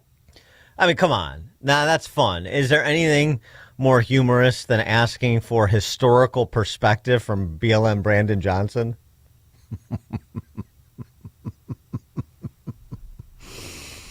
Oh, yeah. 312-642-5600, turnkey. That's Chicago's Morning Answer. Call in and text line. Old habits die hard. Just ask BLM Brandon. Of course, not to be outdone, Jelly Belly chimed in about the news that Tom Homan was being dispatched to Minnesota. And this is what he had to say. And, you heard the reporting at the top. I guess Bavino is being moved back to California, not being demoted, but being moved to another spot. And this is not a big deal. I like the fact that where there is the most attention and the most tumult, you put the most experienced guy, the guy you have the most trust in, which is why you made him the quote-unquote czar, and that's Tom Homan. So I it should have been done earlier. Kristi Noem is not the face person for this.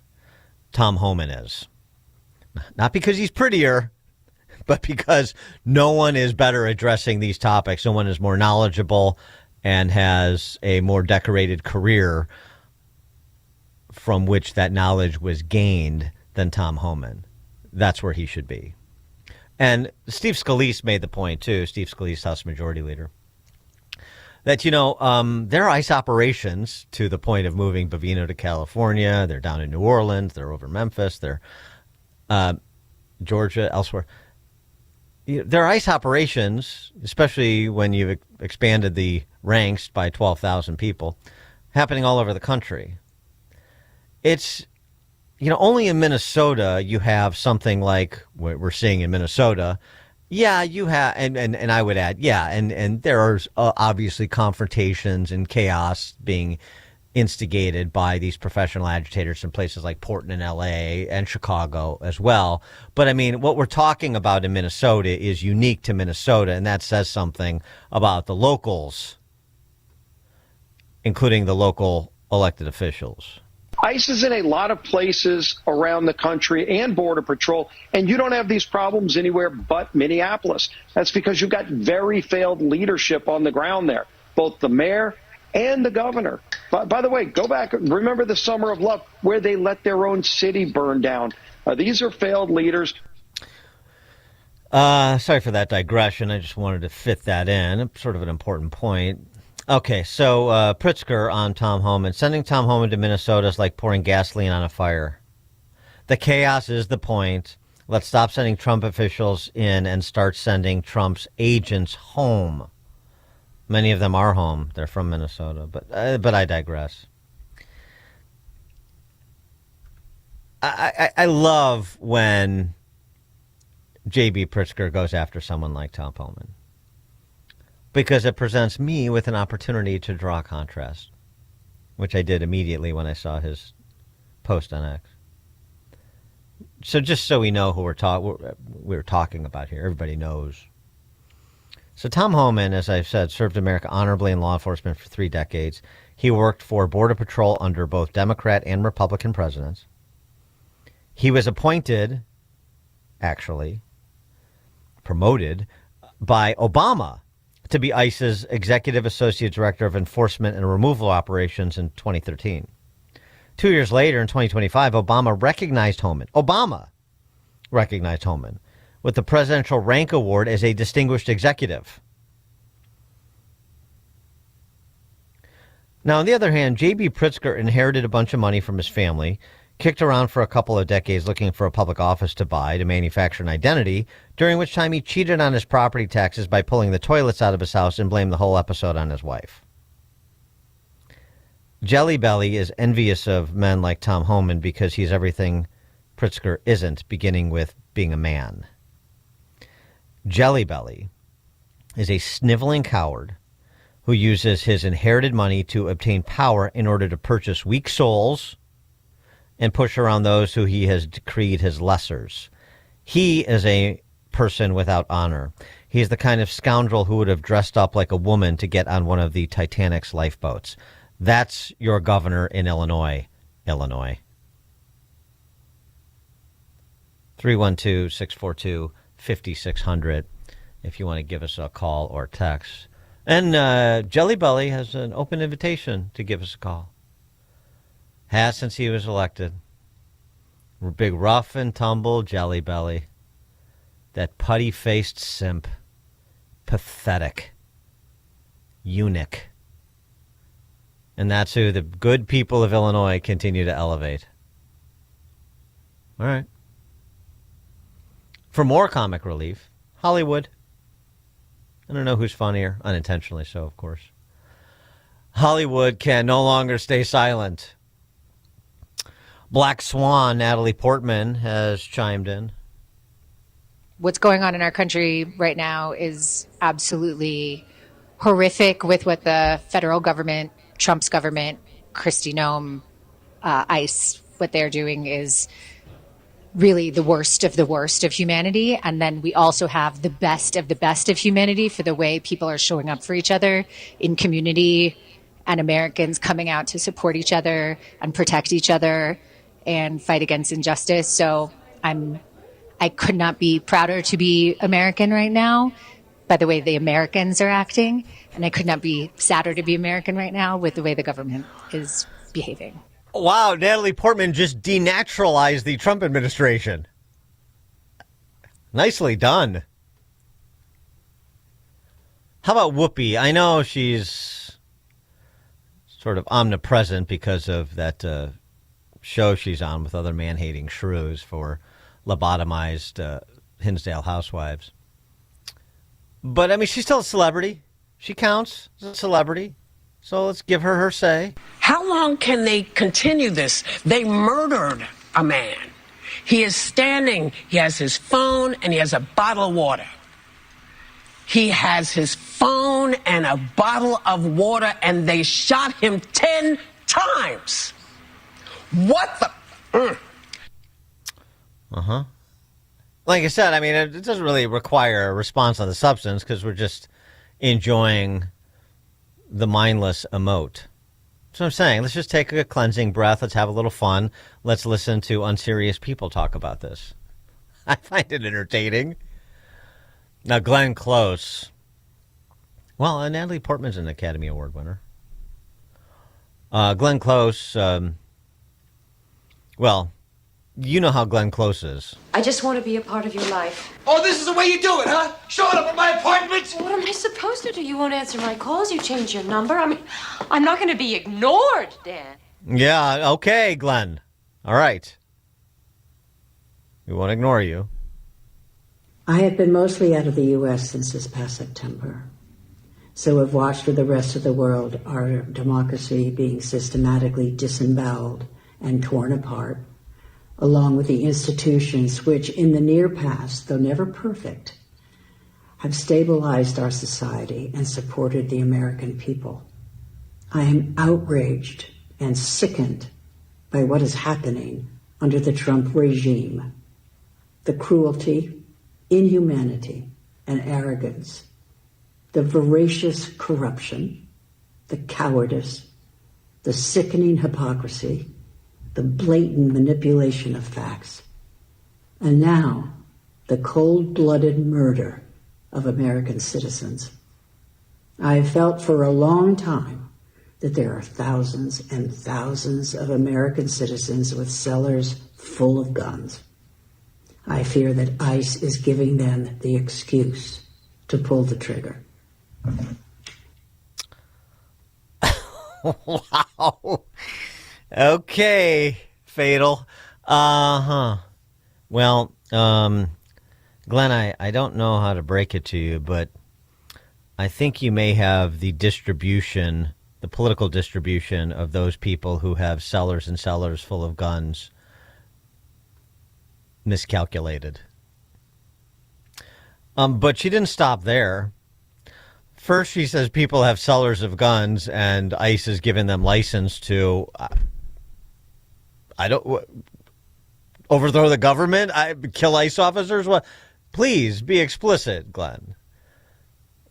She won't be, but she's not done saber-rattling. I sense from over here that the great American body politic is stirring, waking up, and taking in what's going on. what the Trump regime is attempting to do to our beloved country and its citizens. It is waking up and taking note, and mark my words, there will be hell to pay. There will be blood, Glenn Close. She doesn't do a great Daniel Day-Lewis. I mean, stay in your lane, honey. 312-642-5600. Give us a call or text. Chris, Carey. Hey, Dan. So I'll say this caveat. Allegedly, this story, when I spent many years at the Merc, there are all sorts of stories about the Pritzker family and their cocaine-fueled stripper parties at their hotels. So maybe someone should ask JB all about those. I mean, I'm going by everything I learned about cocaine I learned from watching Miami Vice, but isn't that supposed to make you thin? Is that an appetite suppressant? I mean, so I think JB's got a pretty good alibi there. Thanks for the call, Chris. All right. I wasn't expecting Pritzker cocaine-infused stripper parties to be called this morning, but it has been. And that's why you just never know. John in Milwaukee. It's amazing, these clips you played from the actors. If they asked you about COVID, are you a doctor? And now to my point, when you go home, you lock your house, you lock your car. I don't know why you don't lock your country up. These people must be brain dead. And now that I'm all done, I'm going to go rip out my toilet. Thank you for an excellent show, Dan. Thank you. Thanks, John. Well, we're not done. You know, we're working up the food chain when it comes to celebrities. Natalie Portman to Whoopi to Glenn Close to, obviously, the Queen Bee himself, John Stamos. Yeah, John Stamos. Jesse has weighed in. I usually stay out of politics. This doesn't feel like that. What I'm seeing from ICE feels cruel. I don't need it explained away or reframed. I trust my own eyes! ! He's so passionate. When people are treated like threats instead of human beings, when fear is the tactic, something is broken. Stay in your lane, actor, doesn't apply when basic humanity is, for emphasis, the lane. This is all of our lane, all caps. And scene.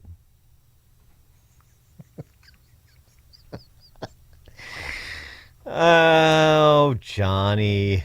Thank you. Not to be outdone, there's one more rung on that ladder, I suppose. Mrs. Justin Trudeau, isn't she dating Justin Trudeau now? I haven't gotten my copy of Us Weekly yet, but that's what I understand.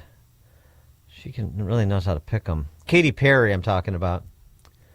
She is encouraging her audience to lobby senators against the $10 billion boost in ICE funding. You know, she's such a green eye shades type, that Katy Perry. And she's always poring over budget figures, calling on people to lobby senators, even though she doesn't know what those words mean. Anyway, the leading lights of Hollywood. Frank in Crown Point. Hello, Dan. I wanted to ask you some advice on a situation or what you think about it.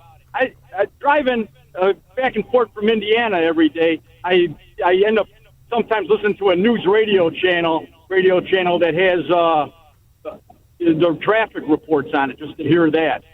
But I was wondering, do they even try to be unbiased in their reporting? Like, you know, they're writers, or are they just complete communists that they just said on the news that the ICE executed 2 people in Minnesota.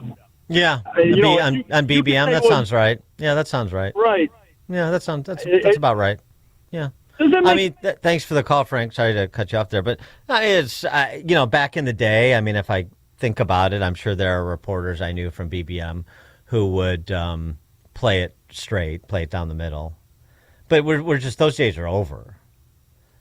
I mean, even people that I knew were on the left, like Craig Dellamore of BBM, I respected because he was intelligent and informed. You could have a conversation with him.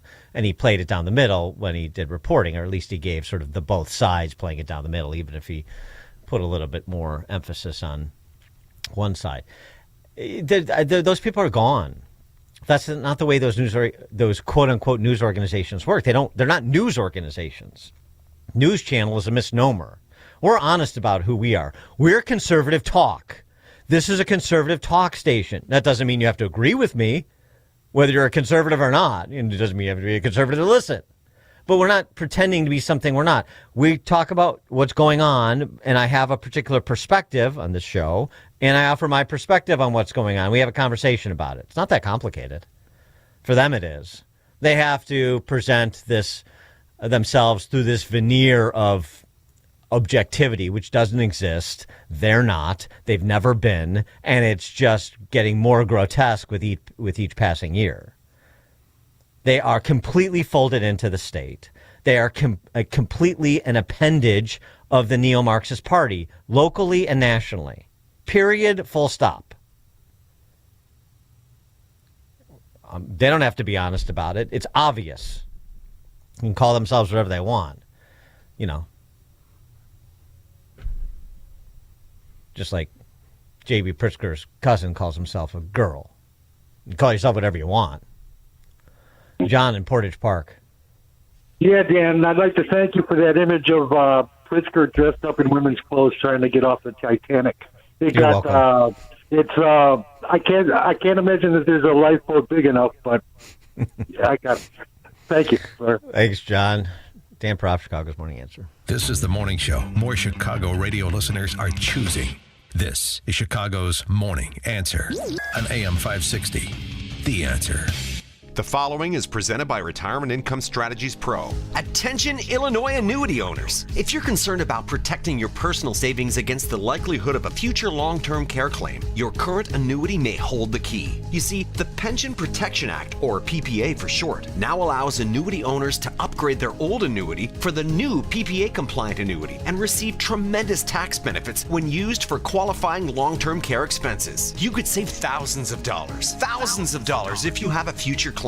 Plus, receive up to 3 times your current annuity value instantly for long-term care. Give your old annuity new life and purpose. For more information and a free copy of Making the Pension Protection Act Work for You, call Mark Kohler at 844-619-7233. Call now. Find out how you can save thousands and get up to 3 times your current annuity value instantly for long-term care. Call Mark Kohler, 844-619-SAFE.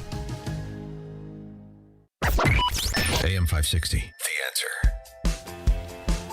Answer. Text from 773, and Dan, you're way better than Walter Jacobson. Well, he was on BBM TV, but boy, talk about being damned with faint praise. I'm kidding. Thank you. I guess I'm better than Skippy. My commentaries, you mean? And I don't even have to dress up like a homeless guy and do some of that performative reporting quotation marks. Okay, coming up at 6:36. I'm of two minds. We really should recognize and celebrate the 20th anniversary of Al Gore's Inconvenient Truth. It shouldn't be that Howard Lutnick gets all the fun in making fun of Al Gore. But I also want to get to sports and politics. So I don't know, you have to tune in at 6:36 and find out which way we go. Now we check the headlines. Good morning. It is 13 degrees with a wind chill of -2 here in Chicago on AM 560 The Answer. I'm Stace Keene in the QC Kinetics newsroom. A lawyer for the woman who was shot by a Border Patrol agent last year is asking for body camera footage to be released. Christopher Parenti is representing Miramar Martinez, and he says the information is vital to restoring the reputation of his client, who's been labeled a domestic terrorist by the Trump administration. Federal prosecutors had dropped charges against Martinez and her co-defendant back in November. Prosecutors had said that Martinez had rammed her vehicle into agents before she was shot by ICE agents. Parenti says releasing that footage will help gain some insight on how the government agency is responding to the recent killings of protesters in Minneapolis. And the driver of a snowplow was killed Monday morning after he was struck by a Metro Milwaukee District West train. Officials say that accident happened near the Bartlett station just after 8:30 yesterday morning. The man was transported to the hospital where he later died. That accident is under investigation. This report is a service of the AM 560 Advantage. Membership has its privileges, including early access to event tickets, exclusive contest opportunities, and special members-only content. Join today at 560theanswer.com/join. A check of the roads is coming up in 2 minutes on AM 560 The Answer. I'm Jeannie Ives. And I'm Amy Jacobson. Join us for The Real Story beginning Monday, February 2nd from 11 to noon, Monday through Friday. We'll bring you the real information from Springfield, Chicago, and beyond. We'll expose the lies and misinformation from the politicians and the media. Listen to us on the station or online at 560theanswer.com. You can watch us live on Breakthrough Ideas Facebook page or Breakthrough Ideas YouTube channel. The Real Story begins on Monday, February 2nd at 11 a.m. Are you prepared for the Illinois estate tax? If your estate is worth over $4 million, your heirs could face a tax bill of up to 16% when you pass. Financial advisor Scott Tucker and the team at Scott Tucker Solutions can show you ways to potentially reduce or even eliminate that burden. One strategy is to start gifting assets during your lifetime to lower the taxable value of your estate. Another option is setting up irrevocable trusts, which can shield wealth from estate taxes. Charitable donations and life insurance policies can also be smart tools to offset tax liabilities. Call Scott Tucker and the Scott Tucker Solutions team now, 847-474-3888, or go to 560retirement.com. That's 847-474-3888, or go to 560retirement.com. Investment advisory services made available through AE Wealth Management, LLC, a registered investment advisor. Firm may not give tax advice. Dan Proft here to tell you about our 2025 Food for the Poor campaign. If you've listened to this station and to our show for any length of time, then you already know about Food for the Poor. They are a nonprofit, faith-based organization that provides food, water, medicine, clothing, and life-saving supplies directly to local partners in Latin America and the Caribbean. We all know about how bad the situation is in Latin America and the Caribbean right now. Economic decline, political instability and corruption, and high food prices. The only thing standing between these families and starvation is Food for the Poor and their partners who are providing life-saving food relief on the ground. But in order to get food and water to those who need it most, Food for the Poor needs your help. Your gift of just $150 can provide food and water for 2 children for an entire year. For a gift of $300, you can provide food and water for 4 children for an entire year. To make a gift of any amount, just call 844-862-4673. That's 844-862-4673. Or visit 560theanswer.com/foodforthepoor. When you can no longer handle your own home, Hearthstone Assisted Living at the Lutheran Home in Arlington Heights is here to help make life easier. Experience upscale living with comprehensive health services. We offer fine dining, engaging activities, available chaplains, weekly worship services, and quality amenities including a bistro, expansive library, and general store. For a limited time, mention WYLL for an additional discount. Call 847-595-5024 or visit LutheranLifeCommunities.org. Twitchy.com brings you the latest in social news, highlighting and reacting to important conversations from America's most prominent journalists, politicians, and celebrities. Twitchy's kinetic group of editors deliver fast and amusing content around the clock to tell you who said what in global and political news, sports, entertainment, and media. If it's news, they're on it. If it should be news, they're ahead of it. Stay connected to the newswire of the 21st century with Twitchy.com. Twitchy.com. File now with TurboTax on Intuit Credit Karma. They'll find every credit and deduction or your money back. File in the Credit Karma app.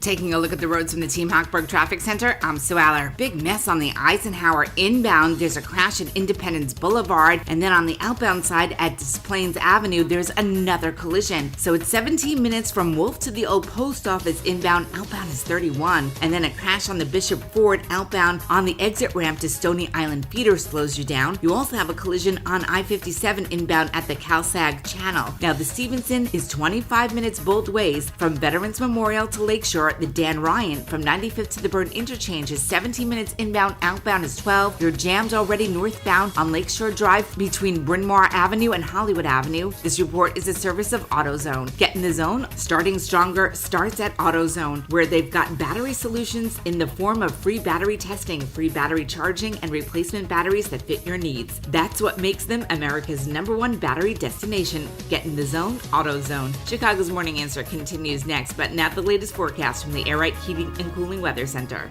Today, expect clouds to give way to some sunshine, but it will remain breezy and frigid with blowing and drifting snow. The high temperature will reach 12 degrees. Tonight will be partly cloudy, brisk, and very cold with a low of 1 degree. Tomorrow will bring bitterly cold conditions with a mix of clouds and sun, and the high temperature will be 15 degrees. I'm meteorologist Jason Caterina on AM 560, The Answer.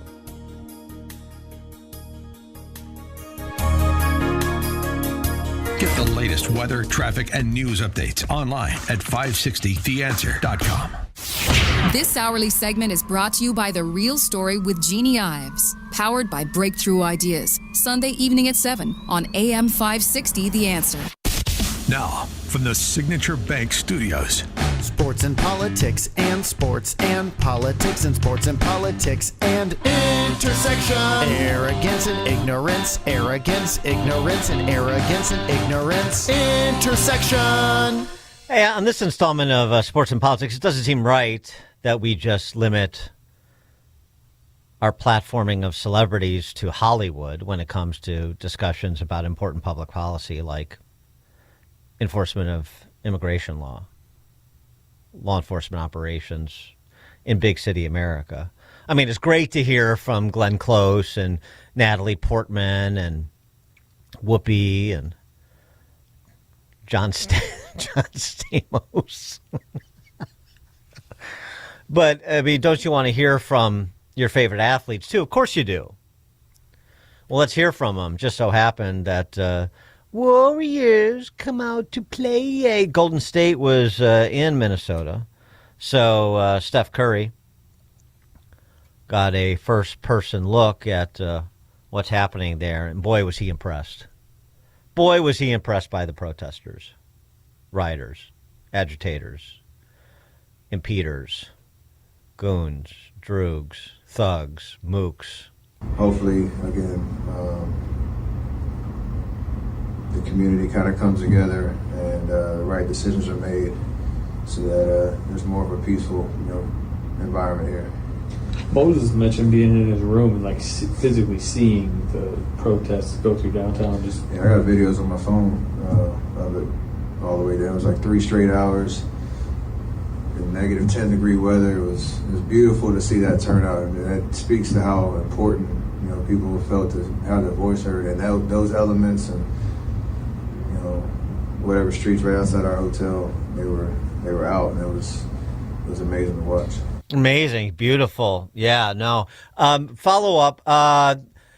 Did you get a video of the protester, the beautiful protester that bit the ICE agent's finger off stuff? Did you see that? Did you catch any of the water bottles with frozen ice being thrown at the officers? Any of that? Anybody, the F-Ice vandals near the Alex Preddy Vigil? The people trying to bust into the hotel in St. Paul where they thought ICE agents were staying. Did you catch any of that beauty stuff? Oh, I'm not part of the sports press corps.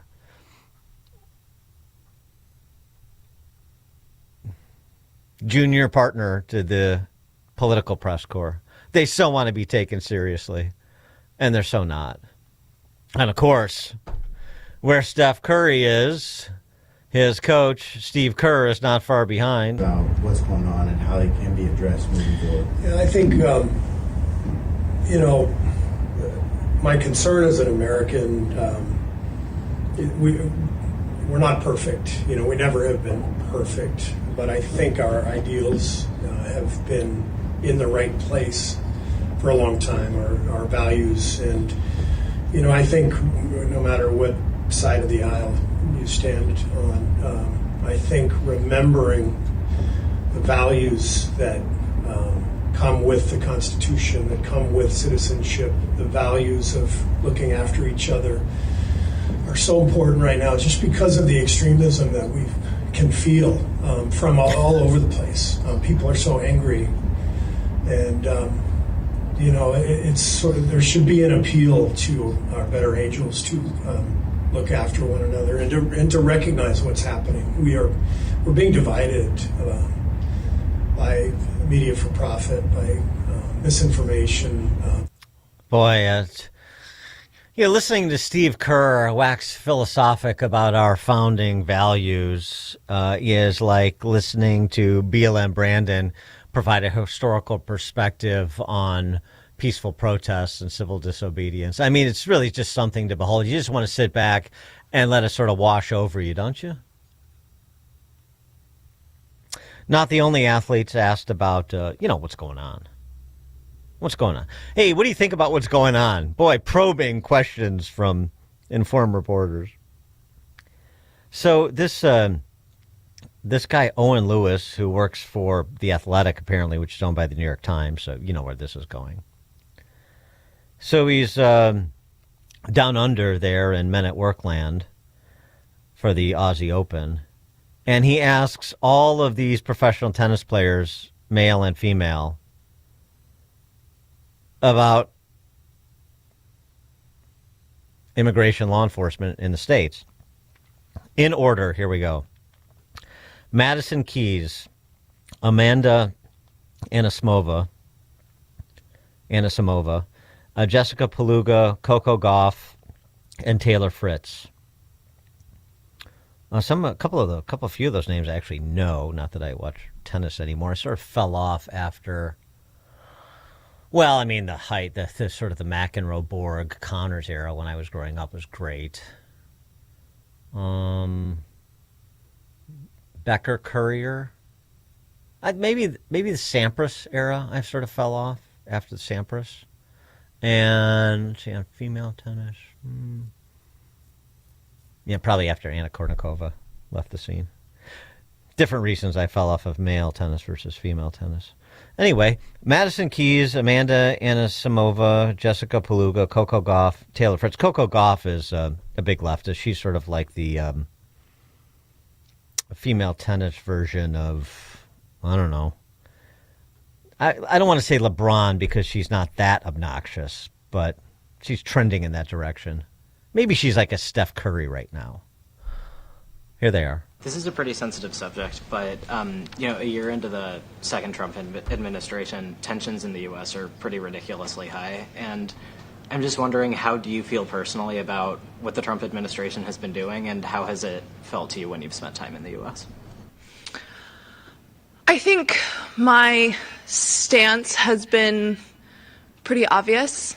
I think it's pretty obvious where I stand, and I am hopeful that we as a country can come together. I've been asking a lot of the American players just how it feels to play under the American flag right now, and I'm curious how you feel. 1 down, 4 to go. Yeah, I mean, I was born in America, so I'm always proud to represent my country, and yeah, a lot of us are doing really well, and it's great to see a lot of, great athletes on the women's side, on the men's side. So, yeah, I feel like we're all doing a great job representing ourselves. And sorry, do you mind if I follow up? Sure. Just you to have clarify to a talk little, about ice. Sort of in the context of the last year of everything that's been happening in the U.S., does that complicate that feeling at all? I don't think that's relevant. This is a pretty sensitive subject, but the U.S. is a year into the Amanda. Trump administration now, and a lot of people are suffering. Gold star for Amanda Anisimova. How you're Anisimova. feeling about things back home personally, and specifically what the mood is like in Florida? Yeah, that's a tough question. I feel, I don't know. I don't like to kind of dabble too much into politics just because it's just not the space that I really want to say that much on. But yeah, I just hope that everybody can kind of at some point come together. This is a bit of a heavier question Jessica to start, Pegula, but Gold Star. you're usually All right, we pretty got outspoken two. about political issues, and I'm curious how you feel about the state of the U.S. 1 year into the second Trump administration. I mean, I think I've already stated my opinions in the past on how I feel about it. Coco Gauff. And yeah, I mean, I hope forward, that we can have a lot more peace in our country and more kindness when the way we speak to each other about different topics and things like that. But yeah, obviously I've been pretty vocal about how I felt, and yeah, I don't feel at this point I feel a bit fatigued talking about it, just because of the fact that it is hard also, I think, being a black woman in this country and having to experience things even online, and seeing your marginalized communities being affected. I'm asking all the American we're players 2-2 right now. Taylor there's a lot Fritz is the happening back here in tiebreaker. the US and kind of has been for a lot of the last year, and I'm just kind of wondering how you're feeling about all of it. I mean, I'm not sure what we're like specifically talking about, but there is a lot going on in the U.S., and I don't know, I feel like whatever I say here is going to get put in a headline, and it's going to get taken out of context, so I'd really rather not do something that's going to cause a big distraction for me in the middle of the tournament. I'll take restraint. All right, Taylor Fritz tiebreaker, 3-2. Maybe there's hope for male and female tennis with Amanda Anisimova, Jessica Beluga, and Taylor Fritz. Madison Keys, Coco Gauff, a little sus, as the kids like to say. 312-642-5600, Chicago Morning Answer call and text line. Dave in Lake Geneva, you're on Chicago's Morning Answer.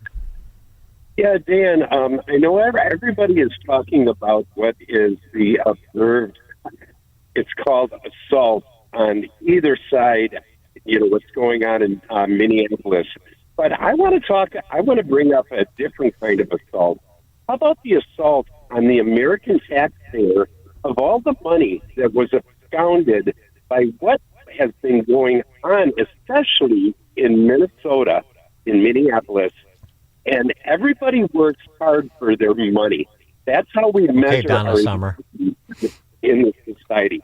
We earn our money and we write out checks to the IRS, and we absconded all that money, and it was given to people that don't want to work for it, and they're not even legal.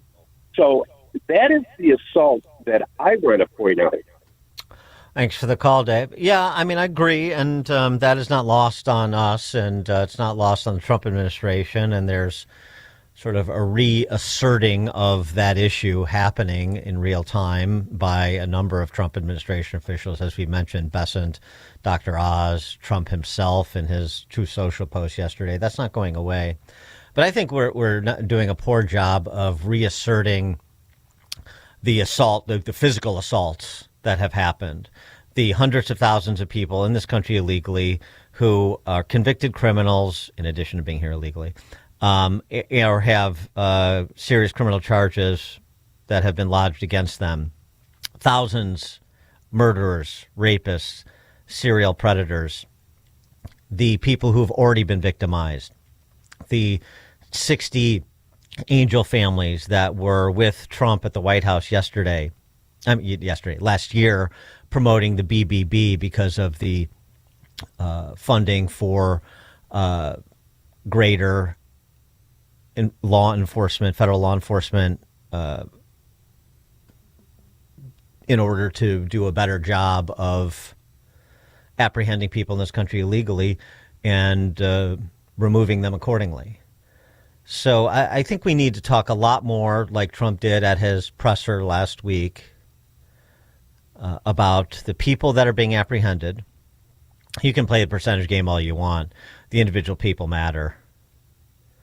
As well as the families, the preventable crimes that weren't prevented, and what we can do to prevent the next Katie Abraham, Rachel Morin, Jocelyn Nungaray, Laken Riley.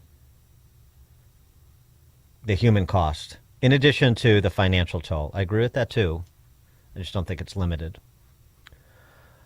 Dan Proft, Chicago's Morning Answer.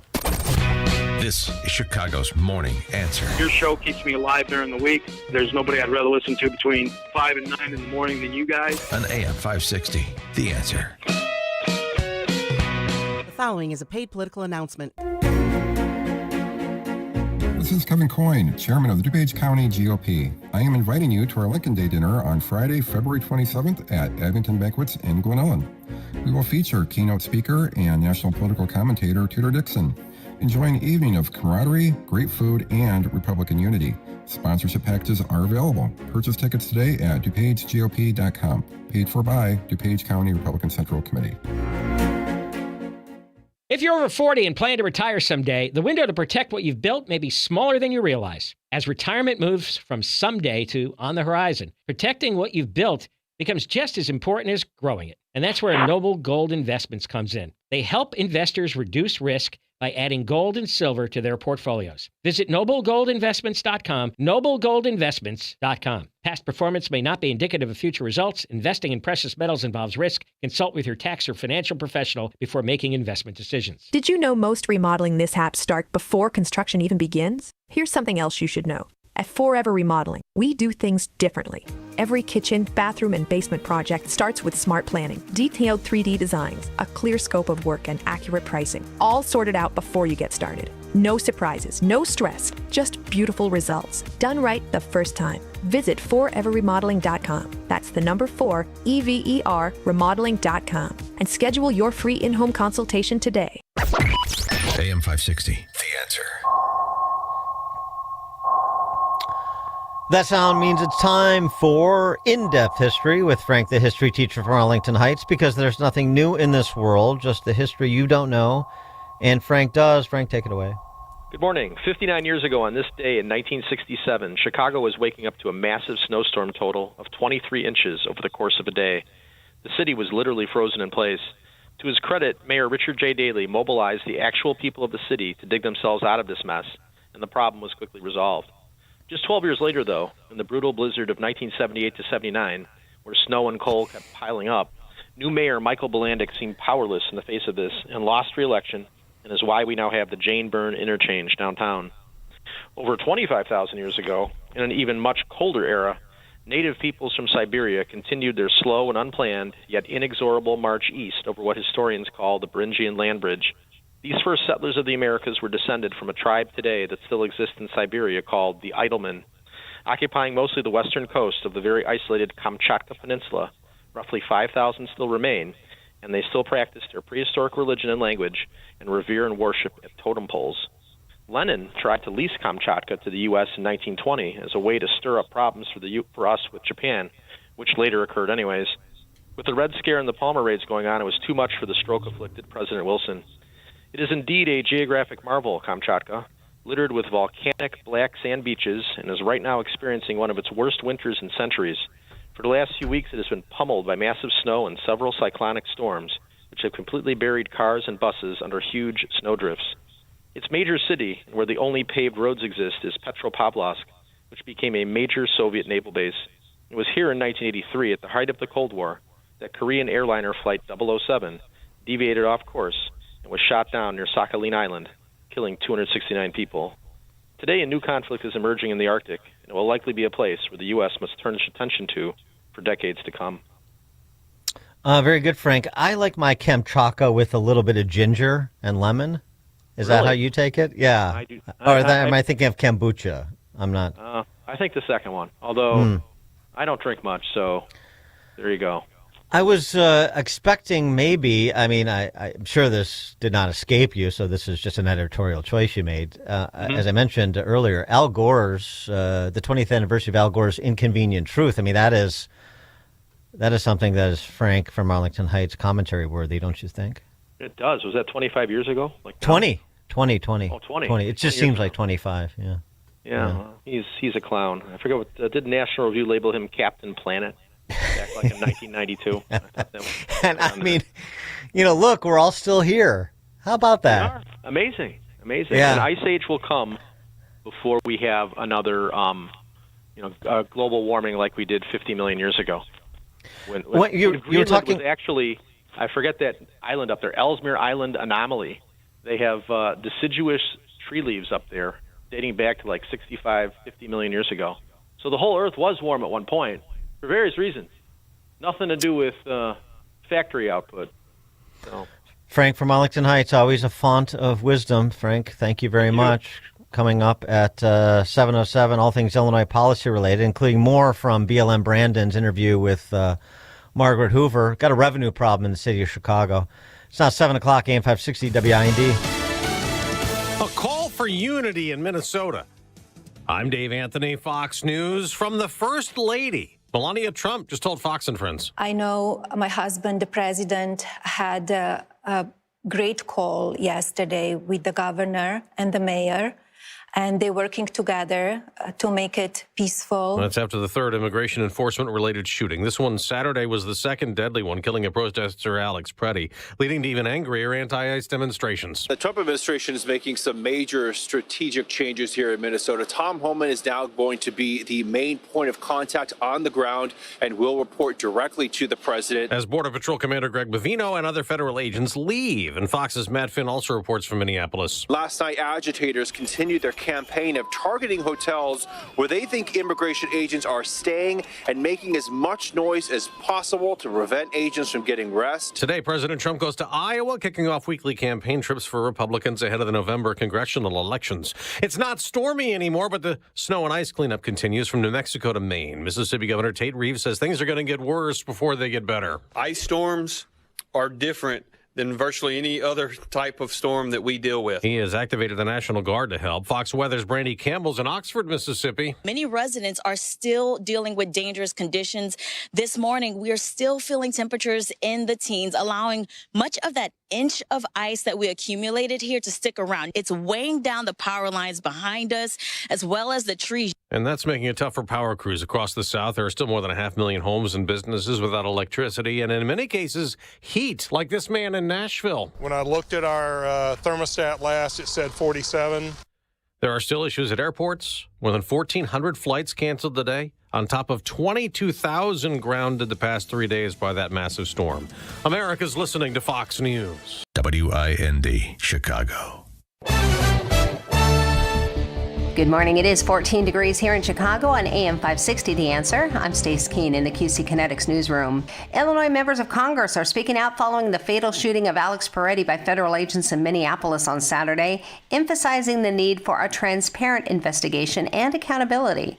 Katrina Barker has the story. U.S. Representative Darren LaHood said in a statement that the incident is deeply concerning and demands a comprehensive and transparent investigation with full cooperation between federal, state, and local law enforcement. LaHood's comments come as accounts of the shooting differ. Federal officials, including Homeland Security Secretary Kristi Noem, say Preddy was brandishing a gun when he was shot, but local authorities suggest he may have been shot after a scuffle during which the weapon was removed. U.S. Representative Eric Sorensen called the shooting murder. Whether you wear a badge or not must follow the law. Sorensen also called for legislative action, urging the Senate to push back against what he called this blatant assault on the Constitution and the rights of Americans, and encourage citizens to contact their senators to hold the Department of Homeland Security accountable. That law enforcement follow the law. Democratic senators say they will oppose any DHS funding bill. I'm Katrina Barker. Meanwhile, a Gary Elementary School teacher's social media post has parents fired up.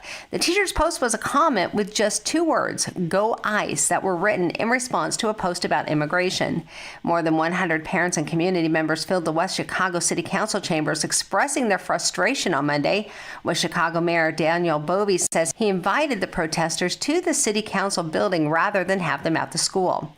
A statement from School Superintendent Christina Davis says the teacher had initially tendered his resignation, but later rescinded that. He's been placed on administrative leave pending an investigation. This report is a service of the AM 560 mobile app.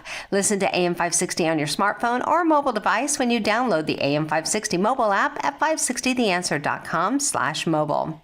A check of the roads is coming up in 2 minutes on AM 560 The Answer.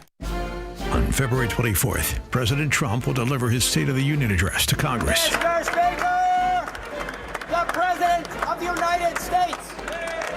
And AM 560 The Answer is throwing a viewing party, and you're invited to join us for dinner at the Meridian Banquets and Conference Center in Rolling Meadows. Enjoy dinner before the speech, and then watch the speech with AM 560's Dan Proft, Sean Thompson, Jeannie Ives, Amy Jacobson, and John Anthony. Tickets are on sale now at 560theanswer.com/party. Sponsored in part by Stephen A. Leahy with Opum Tax Advocates. Chicagoland certified financial planning professional Tim Stearns discusses taxes in retirement. Most people are paying more in taxes and keeping less of their money to live and do what they enjoy. That's why we've put out the Retirement Tax Bill Calculator online. You can see with your own eyes just how much you might be overpaying. It's a valuable tool, $500 value, but we made it free for you to view and run your own numbers at MVPCFP.com. That's MVPCFP.com. To run your retirement tax bill calculator, go to MVPCFP.com. Investment advisory services offered through Cornerstone Securities, LLC. Welcome to another edition of Tuesdays with Tim. My friend Tim Stearns, a certified financial planner with TJ Stearns Financial Planning in Arlington Heights. Tim, how are you? Welcome back. Doing well. Thanks for having me. Tim, for more than 25 years, you've been helping clients achieve financial security and peace of mind. Can you give our listeners some examples of how you've helped clients over the years? A couple of your listeners called in. They're a married couple. They're in their 60s. They were really concerned and tired of trying to manage their own investments. So their accounts were quite big, but they felt like they needed a little help with it so they didn't screw up at this stage of the game. So they couldn't afford to lose any money in the market moving forward, and trying to manage retirement on a fixed income was kind of a daunting task for them. So with about $1.5 million in 401k savings and other stocks and bonds, we rearranged their portfolio so that they had guaranteed future income, less volatility in the market, and of course tax savings. So now they have this peace of mind because they know that they have a protect and grow blueprint. Thank you, Tim. If you're in your 50s or 60s, I want you to speak with my friend Tim Stearns, TJ Stearns Financial Planning.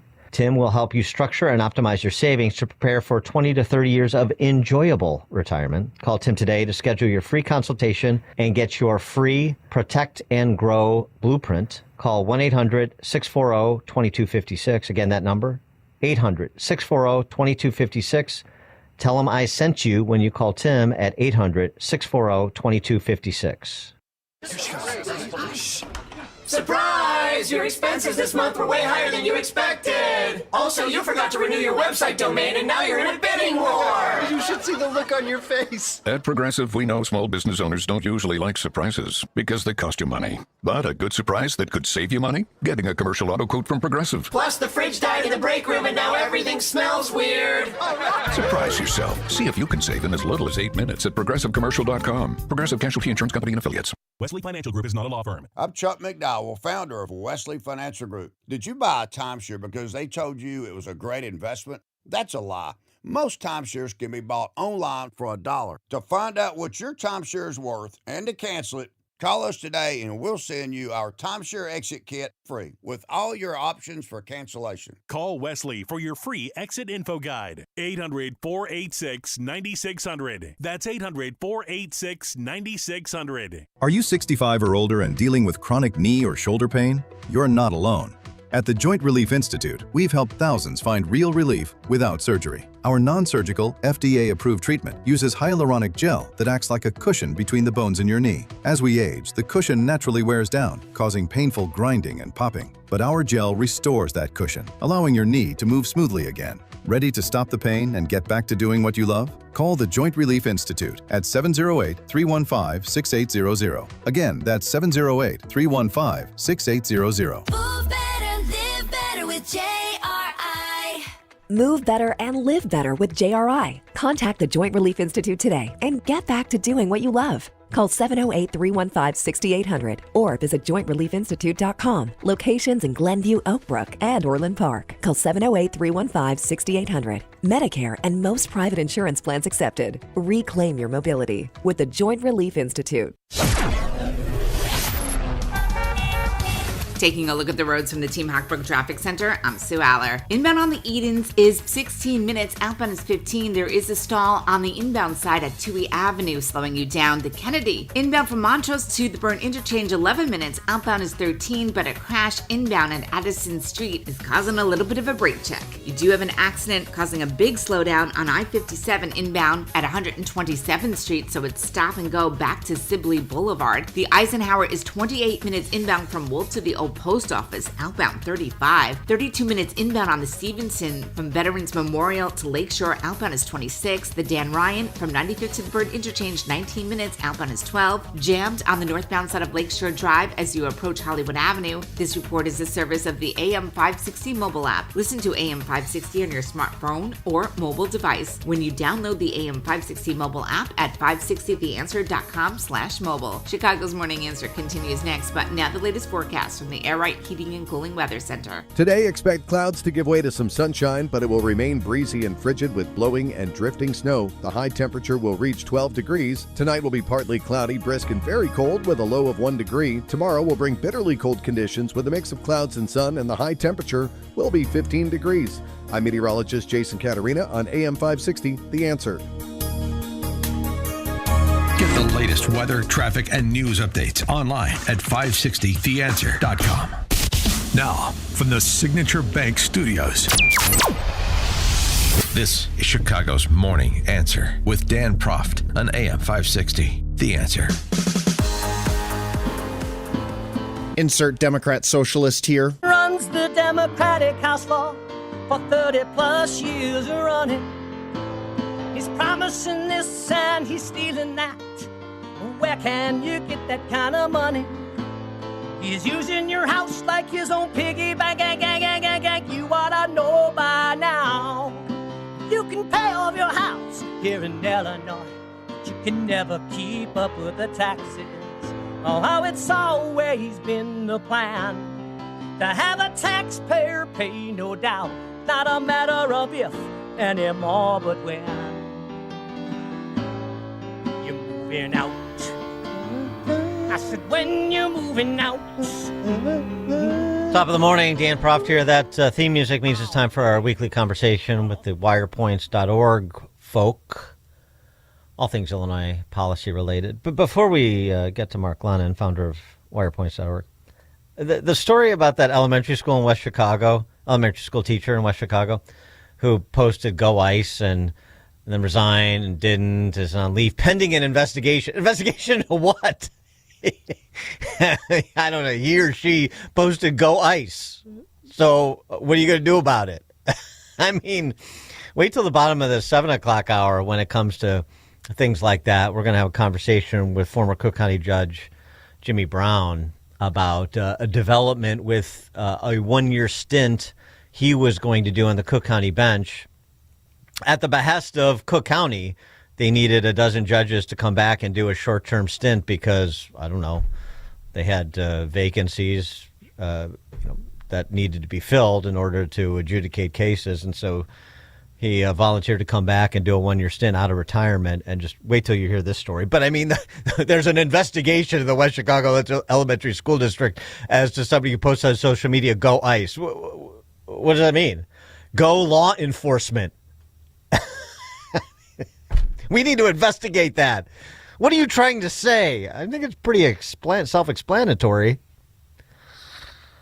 Oh, brother. I'm outraged. Okay. Anywho.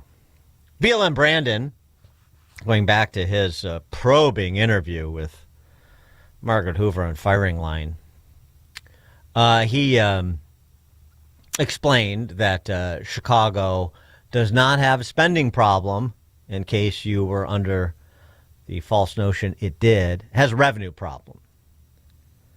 And so he is looking for progressive revenue sources to make Chicago safer, stronger, bigger, better, whatever he says. He explained us, and just because his big revenue gamuts haven't come to fruition yet doesn't mean you stop. It's not over. Was it over when the Germans bombed Pearl Harbor? You would run on this platform of $800 million in new taxes. There have been a couple of efforts you have made to increase revenue that have fallen short, both at the city council and by the voters. In September, you declared, quote, "We don't have a spending problem, we have a revenue problem." Do you still believe that? And what is your plan? Yeah, well, I still believe it. We have a revenue challenge. Look, just because those two measures, and I'm happy to dig into those two measures, did not end up the way I wanted it to end up. It doesn't mean that the fight for progressive revenue is one, wrong, or two, over, right? I mean, look. If you can't get it through the city council, you couldn't get it through the voters, what is your next option? To continue to take the case to the people of this city, to take the case to the people of the state of Illinois, and of course, to continue to take it to city council. Look, again, you don't give up on something because it didn't work out for us. The fact of the matter is, whether it was civil rights or women's rights or any other right that we were able to secure, you may not be able to do that in the first round. That doesn't give you an excuse to just stand idly by and just twiddle your thumb. And so this is what we've done. Yeah, I mean, the corporate head tax is on par with women's suffrage and ending segregation. Jeez. Oh, boy. Like I said, this guy is, hilarious. He is. He really is. I know. I'm not the only one who thinks so. Oh. Mark Glennon, founder of wirepoints.org. Also get his musings at substack.com/@MarkGlennon. Mark, thanks for joining us. Appreciate it.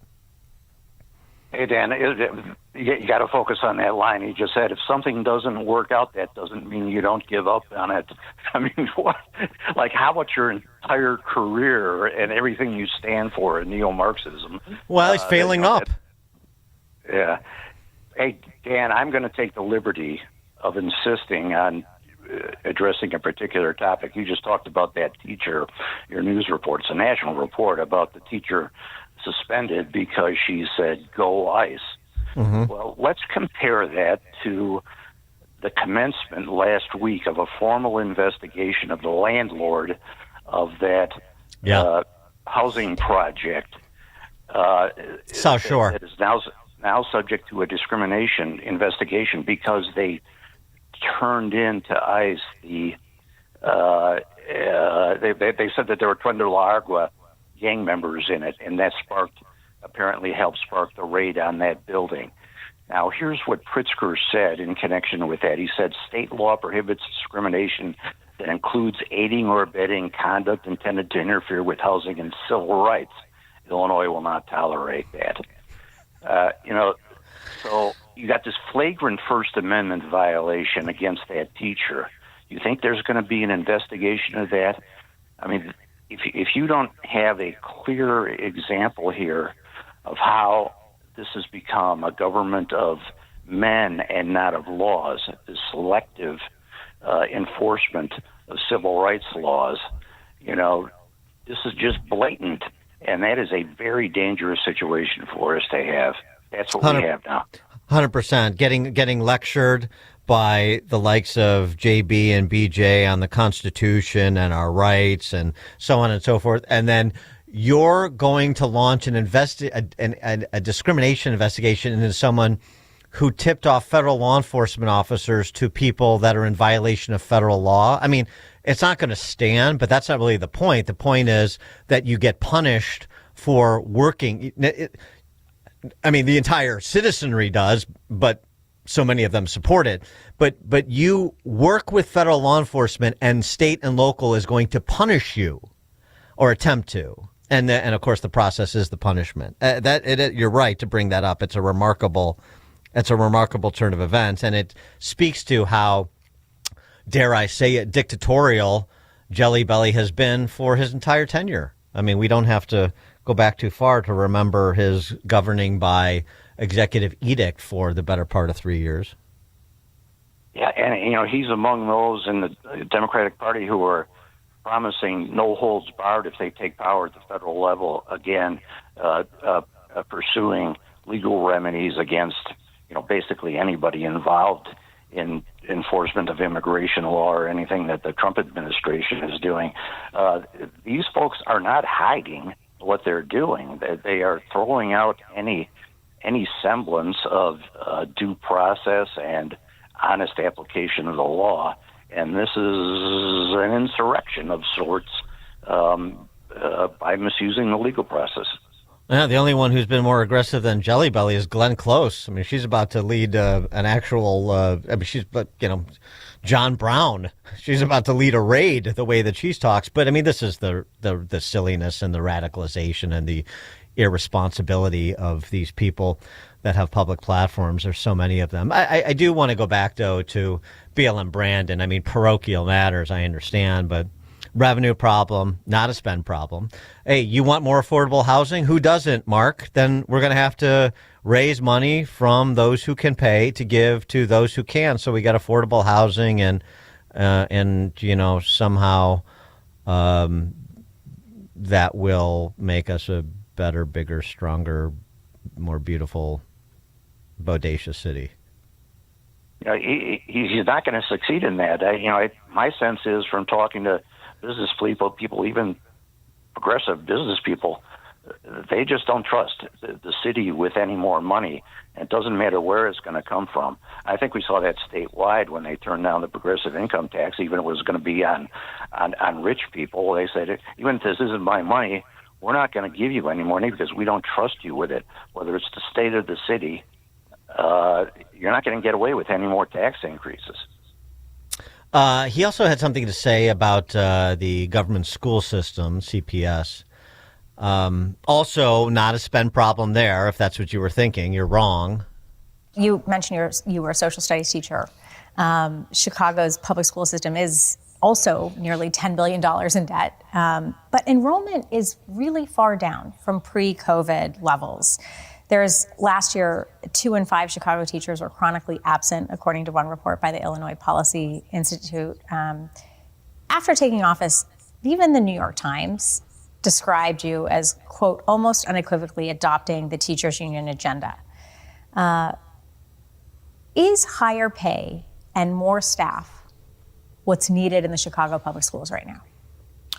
Investment. That's what's needed in our public schools. And that's what's needed in our public schools across America. Look. But is only investing in teachers' salaries the way to do that? That's part of it. But, what we've done here in Chicago, we've invested in special education. We've invested in reducing class sizes.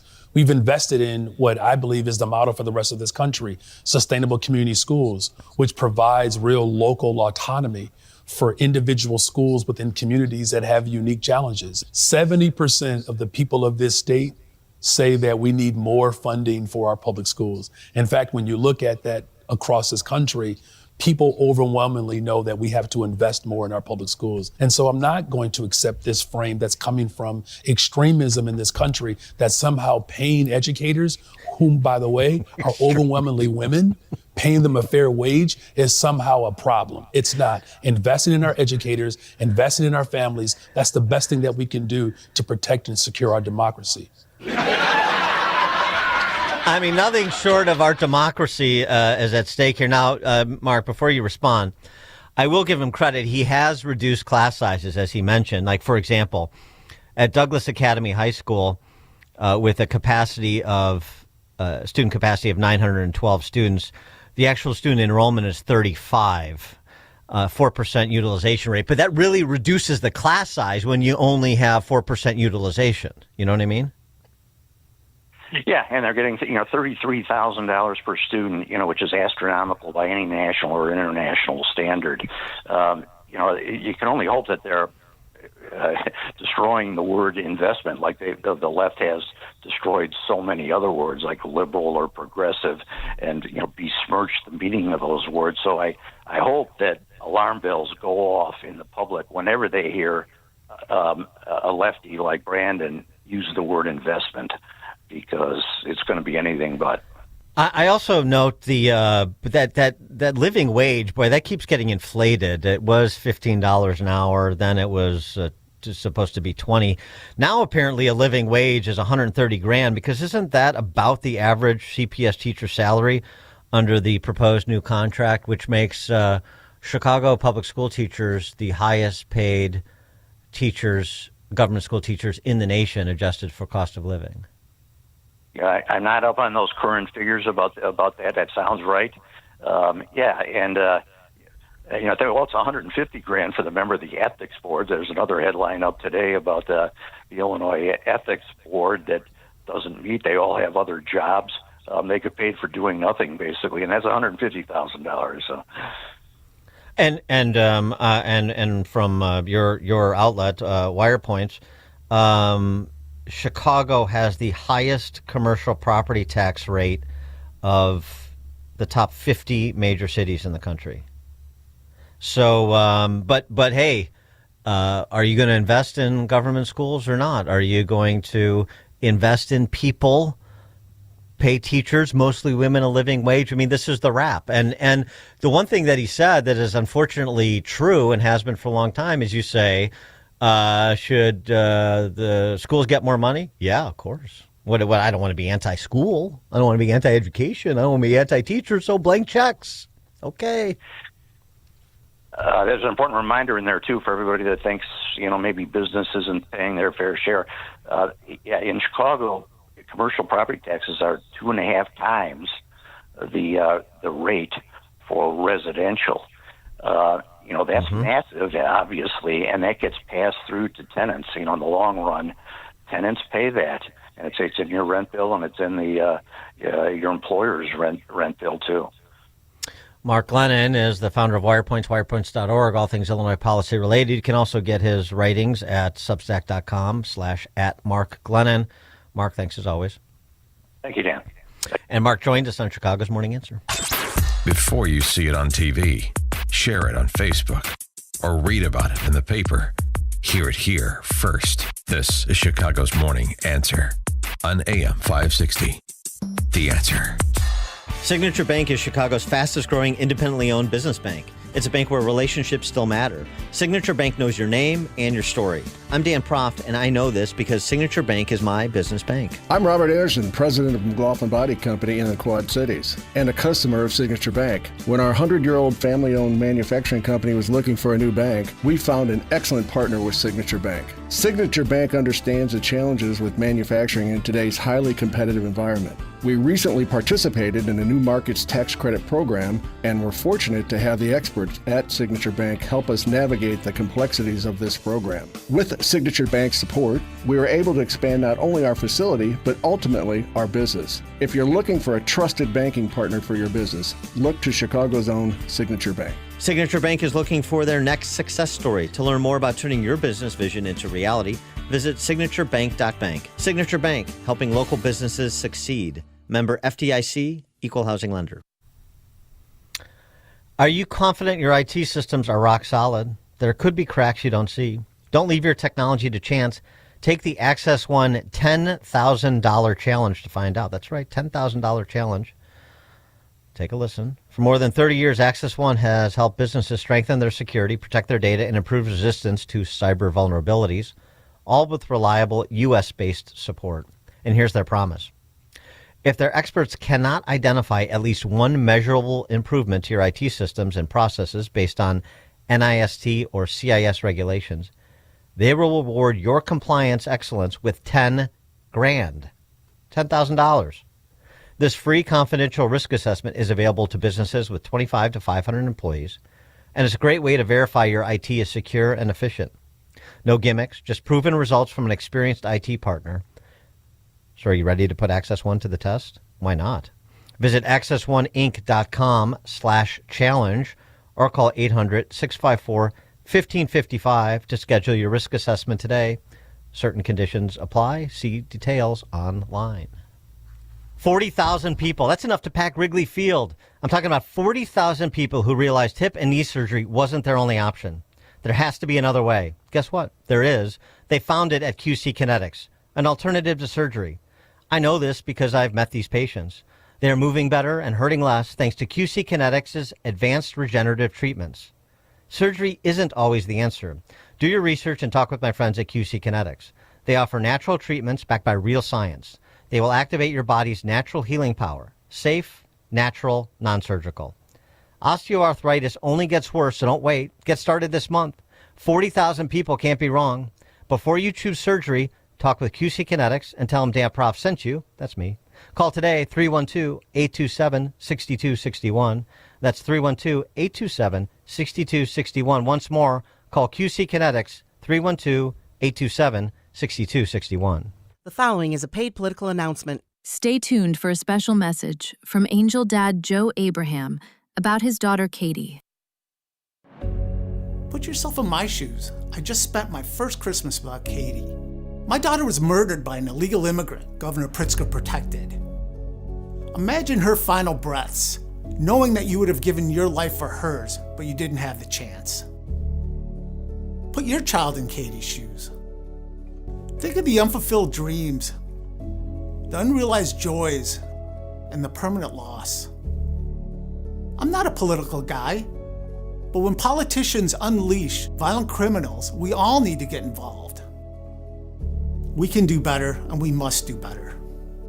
Ted Dabrowski would have protected Katie, and he'll protect your children the way I wish someone had protected mine. I'm Ted Dabrowski, and I approve this message. Welcome back to Ask Hasselus. I'm Weston. What's your question? I give up. Where are they? Who? Employees. What? You say Hasselus Mattress Showrooms don't have any employees. Come on, bud. I know better. I assure you. Are they cooped up in a secret back room? Huh? Or waiting outside in the bushes? Sir. I know. They're hiding under the beds, aren't they? Listen, Hasselus Mattress Showrooms really are employee-free. Give our mattresses a try with no pushy sales guy. Nope, don't believe it. You won't believe our prices either. Beauty Rest, Sealy Posturepedic, and more for way less. Right. Others sell a King Aspen Cove A for $2,520, but our everyday low Hasselus price is just $1,374. Free next day delivery too. Sure. Next you'll say I can get a free adjustable base with my purchase through Monday. As a matter of fact, yes. Oh, come on! Save on Sealy Posturepedic and Beauty Rest, plus get a free adjustable base. Find an employee-free showroom near you at Hasselus.com. Sean Thompson here, and with me today is my friend Dr. Michael Huber, who is one of the creators and developers of Virago. So Dr. Huber, why don't you tell us what Virago is, what inspired you to create it, and the benefits of it? I created Virago with 23 natural ingredients that work together to create this immune response in the body. I created it to fight viruses in the beginning, and it's turned into a huge immune booster in a liquid form. Right, and why a liquid versus a pill? A liquid provides a rapid response time in the body, and it's optimal for absorption. When you swish it and it's in your mouth, stimulating the bitter taste receptors, you get a rapid response. Like within 15 minutes, you can have a decongestion in your nose. Well, that's absolutely fantastic. And now you can order a bottle at myvirago.com. Myvirago.com. Use coupon code IMMUNE to save 30%. Virago and Maha. Maha starts with Virago. Making America healthy again. Golfers, the Tinley Park Golf Show is coming January 30th through February 1st to the Tinley Park Convention Center. This isn't just another expo. It's 3 days packed with everything you need to elevate your game. Meet vendors from the industry's biggest names: Callaway, TaylorMade, Cobra, Mizuno, and more. Get professionally fitted for clubs, check out the latest equipment, and take advantage of exclusive deals you won't find anywhere else. But that's not all. Compete in our skills challenges. Guess your best drive and longest putt. Winners receive cash prizes of $1,000. Watch the Pebble Beach Pro-Am while enjoying drinks at our famous 19th Hole Bar and Lounge. And don't miss our interactive driving range demo. In celebration of the 250th anniversary of our nation's independence, all veterans and active duty military will be granted complimentary admission to this year's show. Tickets start at just $10 on Friday, $15 for Saturday and Sunday, and can be purchased at Eventbrite or TinleyParkConventionCenter.net. The Tinley Park Golf Show. Great golf, great deals. January 30th through February 1st. AM 560, The Answer.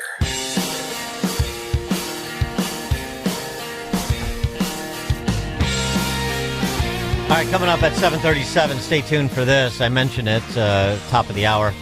Former Cook County Judge James Brown bounced from his post in Cook County, retired and came back, bounced by the Illinois State Supreme Court.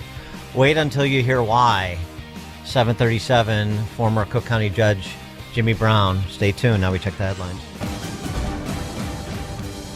Good morning. It is 13 degrees here in Chicago on AM 560 The Answer. I'm Stace Keene in the QC Kinetics newsroom. A lawyer for the woman shot by a Border Patrol agent last year is asking for body camera footage to be released. Christopher Parenti is representing Miramar Martinez, and he says the information is vital to restoring the reputation of his client, who has been labeled a domestic terrorist by the Trump administration.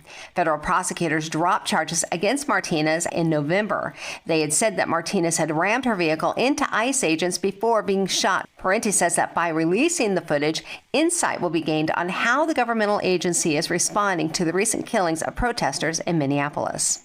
Prosecutors have charged a paroled six-time felon with the shooting of a woman inside a Chicago apartment and then trying to shoot police officers who chased him into an alley. CWB Chicago is reporting 28-year-old Pierre Davis was seriously wounded when officers returned that fire on Friday evening. Court records show Davis was released from prison in September. This report is a service of the AM 560 mobile app. Listen to AM 560 on your smartphone or mobile device when you download the AM 560 mobile app at 560theanswer.com/mobile. A check of the roads is coming up in 2 minutes on AM 560, The Answer. On February 24th, President Trump will deliver his State of the Union address to Congress. Mr. Speaker, the President of the United States. And AM 560 The Answer is throwing a viewing party, and you're invited to join us for dinner at the Meridian Banquets and Conference Center in Rolling Meadows. Enjoy dinner before the speech, and then watch the speech with AM 560's Dan Proft, Sean Thompson, Jeannie Ives, Amy Jacobson, and John Anthony. Tickets are on sale now at 560theanswer.com/party. Sponsored in part by Edward Jones agent Nolan Webster. It's Reveille.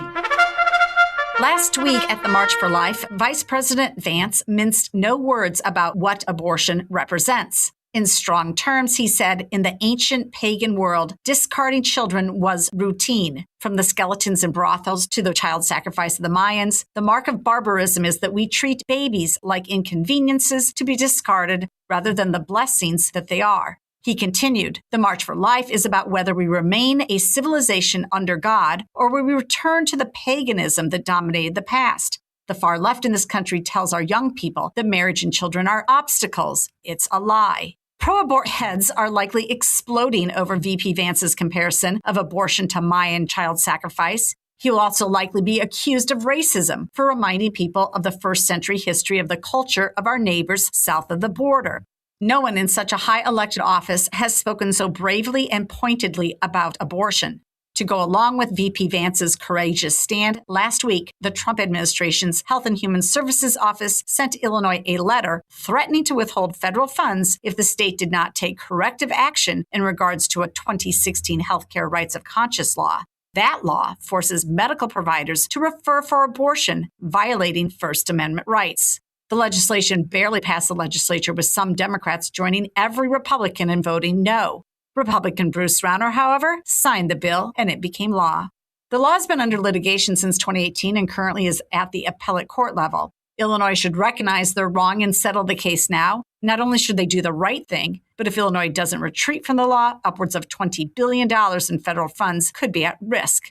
Once again, this law shows how radical and barbaric Illinois politicians are from both parties.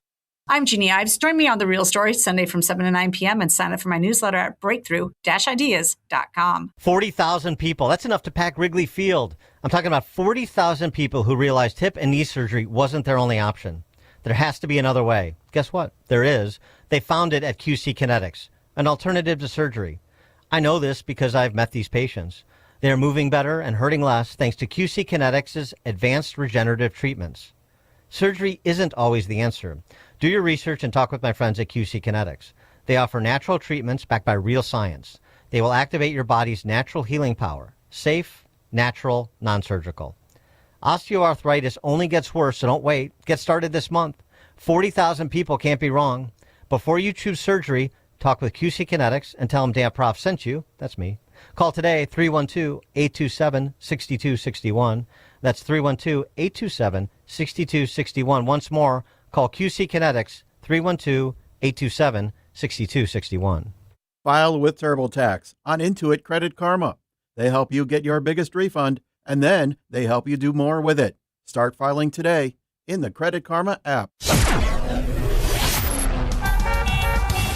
Taking a look at the roads from the Team Hochberg Traffic Center, I'm Sue Aller. Jam-packed on the northbound side of Lakeshore Drive from Bryn Mawr Avenue to Hollywood Avenue, and the Jane Addams eastbound is loaded up into Route 59 with a collision blocking the left lane. You got the center lane down because of an accident on the inbound Edens at Dempster Street. 23 minutes inbound from Lake Cook to Montrose. Outbound is 16. 18 minutes inbound on the Kennedy from Montrose to the Burn Interchange. Outbound is 21. The express lanes inbound slow down between California Avenue and Ohio Street. 34 minutes inbound on the Eisenhower from Wolf to the Old Post Office. Outbound is 23. 45 inbound on the Stevenson from Veterans Memorial to Lakeshore. Outbound is 28. This report is a service of AutoZone. Get into Zone. Starting Stronger starts at AutoZone, where they've got battery solutions in the form of free battery testing, free battery charging, and replacement batteries that fit your needs. That's what makes them America's #1 battery destination. Get in the zone, AutoZone. Chicago's Morning Answer continues next, but now the latest forecast from the Air Right Heating and Cooling Weather Center. Today we will see a mix of clouds and sun with some sunshine breaking through. It'll be breezy and extremely cold with blowing and drifting snow. Expect a high of 12 degrees. Tonight will bring partly cloudy skies, remaining brisk and very cold with a low of 1 degree. I'm meteorologist Jason Caterina on AM 560, The Answer.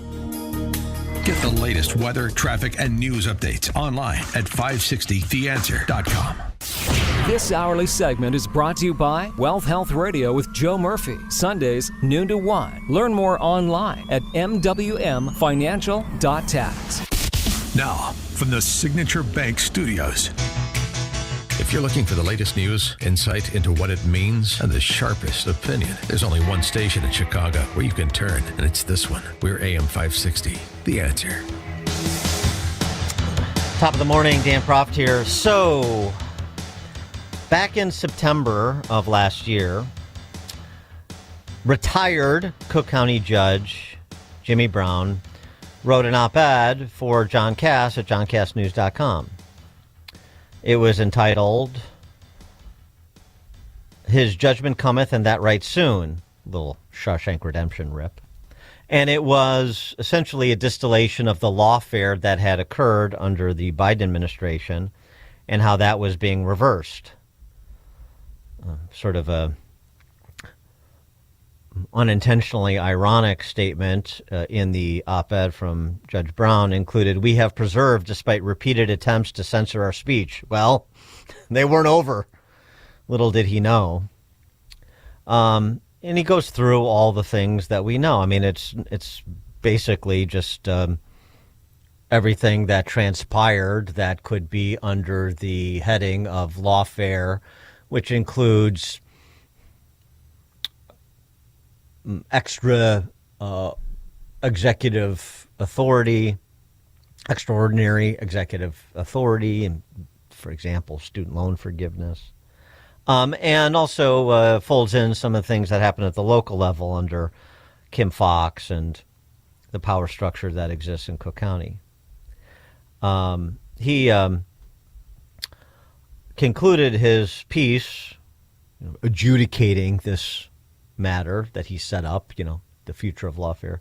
"Wherefore, the court of common sense can reasonably conclude that the American system of justice is overwhelmingly rejecting the use of lawfare as a political weapon, much to the chagrin of George Soros and his sycophants," and so on and so forth. So that was the op-ed written in September of last year. In December of last year, Judge Brown came out of retirement to take a one-year appointment to the Cook County bench. This was something that was sought by the court system. They needed, I think, Jimmy can correct me, a dozen judges to come in and do a short stint. And so he sent his resume with a cover letter in, was selected, was never interviewed by the state Supreme Court, and he was sworn in on December 11th, and he went to work. And then a couple of quote-unquote, professional associations, which basically they're just, enforcement mechanisms for leftist orthodoxy within the community of lawyers. What a community that is. The Cook County Bar Association and the Chicago Council of Lawyers, and we'll get the back on them in a bit. Anyway, both of them opined on Judge Brown because somebody saw the cast column and sent it around, and it offended the sensibilities of all of these censorious trial lawyer simps and toadies for the political establishment that is in Chicago and Cook County. And so they went after him, desiring that he be recalled. And the Cook County Chief Judge, Charles Beach, I think was supportive of Judge Brown, but you know how it is. And I'm supportive until there's a price to be paid. I'm not going to stick my head up lest it be lopped off too. So this sort of was going on behind the scenes as Jimmy didn't want to make this, controversial in terms of putting people on the spot that he has worked with over many years in the Cook County justice system. And then yesterday he got word that the Supreme Court was going to inveigh on the topic. And inveigh they did. The Supreme Court very succinctly issuing a order in re the assignment of retired Circuit Court Judge James R. Brown to the duty in the Circuit Court by order of December 11th of 2025 is vacated. He go. Let's fill in the details. Retired Cook County Circuit Court Judge James Brown joins us now for his first comments since this Supreme Court order was handed down yesterday morning. Jimmy, thanks for being with us. Appreciate it. Good morning, Dan. Rhetorical question. Are you even surprised that the Illinois Supreme Court has attempted to take away my First Amendment free speech right as a private citizen? Those luminaries on the state Supreme Court in Illinois, oh my goodness, I'm stunned. So let me just make sure I have the timeline right, though. So give us the timeline here. Back in September of last year when you penned that op-ed for John Cass's site, you were a retired judge and you had been retired for a while, right? Yes, I had been retired for 5 years. I got a call from John Cass. John's a legend in the journalistic community in Chicago. He asked me to write a guest column for his news service, and I was honored. I said, sure, I jumped at the chance. And I said, John, what would you like me to write about? He said, well, I'd like you to write about the Soros prosecutors and what's gone on with lawfare over the last 4 years. So I did it, and I was honored to do it, and I'm proud of what I wrote. And what was give us the backstory on this sort of 1 year interim appointment to be to sit on the Cook County Circuit Court again and adjudicate cases. So, how does the timeline of writing this piece run with the pursuit of this pursuit and acceptance of this 1 year appointment? Well, Dan, in 2020, I was in the 18th year of my judgeship, and I was diagnosed with a life-threatening medical condition, which required a major surgery. So I decided to retire. I was only 55 years old, but I needed to take care of this condition that I was diagnosed with. Let's just say that I'm a cancer survivor. Okay. So I retired early, and I retired very unfulfilled because I was forced to retire. That was the hand I was dealt. I played it. So I figured, well, I'm never going to be a judge again. I rode off into the sunset, into retirement, and I got called by John to write the column 5 years later. I was a retired judge. So the end of September of 25, I get an email from the Illinois Judges Association. And in that email, it stated that the Illinois Supreme Court was recalling 12 retired judges to the bench. Anyone that would be interested was required to send in a cover letter and a resume.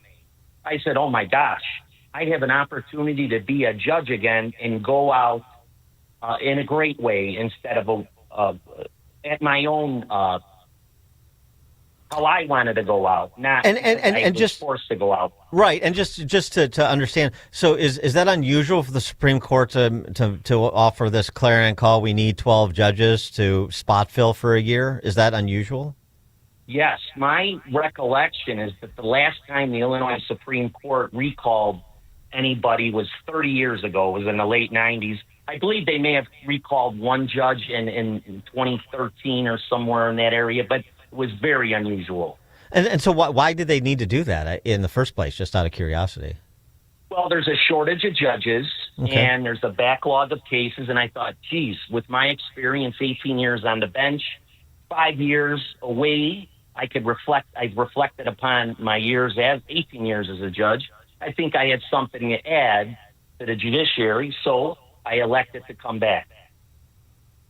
And so you, as I mentioned at the outset, I mean, the process was send in a letter with your resume and wait to hear if you're selected, and that's what you did.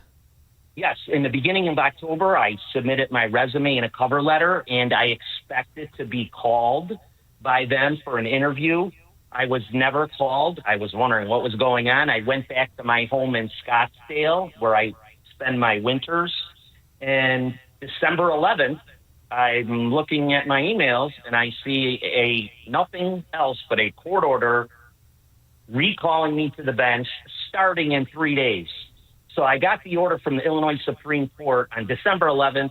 I was to start December 15th. I had to close up my Scottsdale house, book a flight, and get back to Chicago to start the job. And so this is happy to do. And this is important because it was the Illinois Supreme Court that made the call on these 12 vacancies, not Cook County Circuit Court.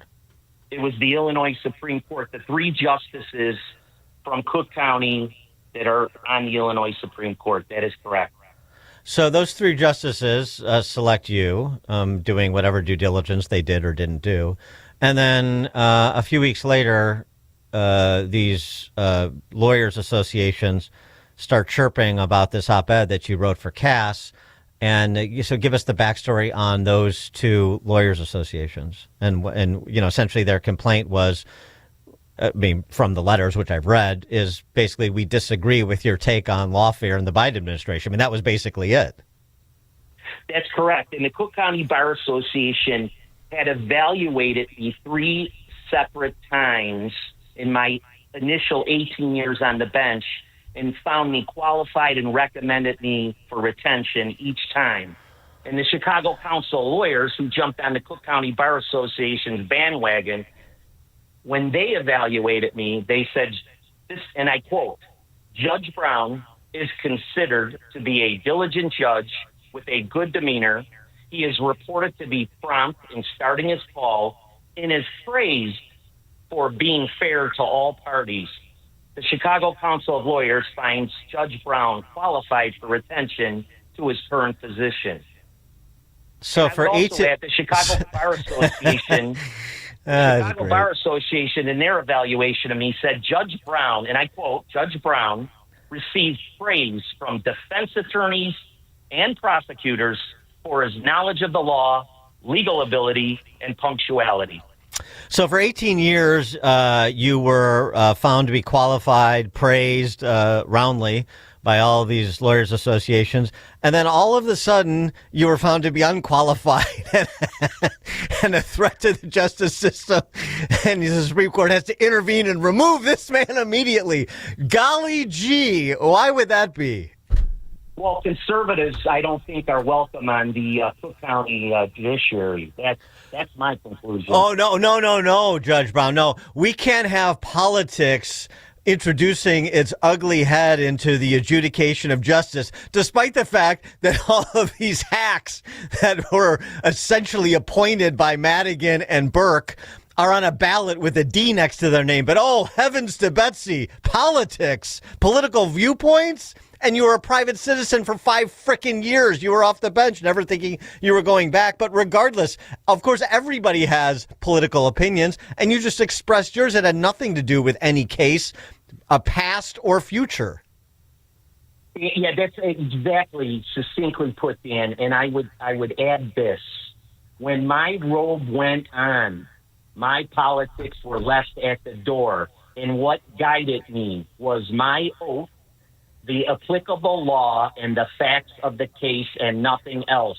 I didn't ask anybody if they were a Trump supporter or they were a Biden supporter or a Harris supporter. The facts and the law dictated my decision. And in point of fact, neither in both letters, or I should say in neither letter, do they point to a specific instance past in your 18 years on the bench or present in your few weeks in your second tour of duty, if you will. There's no instance they point to where there's any evidence of politics entering your decision making. They just didn't like your op-ed. They don't agree with it. And so they want you removed. And it's just that simple. And they didn't point anything out because there is nothing. And so who are these lawyers associations I mentioned, the Cook County Bar and the Council on Lawyers?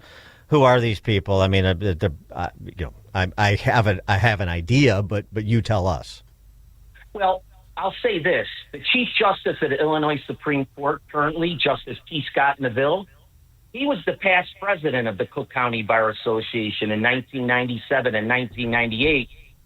If there was a decision to be made about my fate, he should have recused himself, because the Cook County Bar Association, is the group that started this craziness, in my estimation. And the Chicago Council of Lawyers, of course, they've got to jump on the bandwagon, despite the fact that they specifically said that I was fair to all parties.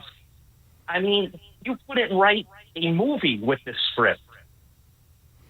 And the people that you work with at Cook County, past and particularly present, including Chief Judge Beach, did they have anything to say about any of this? Well, Chief Judge Beach is a fantastic leader in my estimation. He's a great judge, and you have to when you look at Judge Beach, you have to look at this.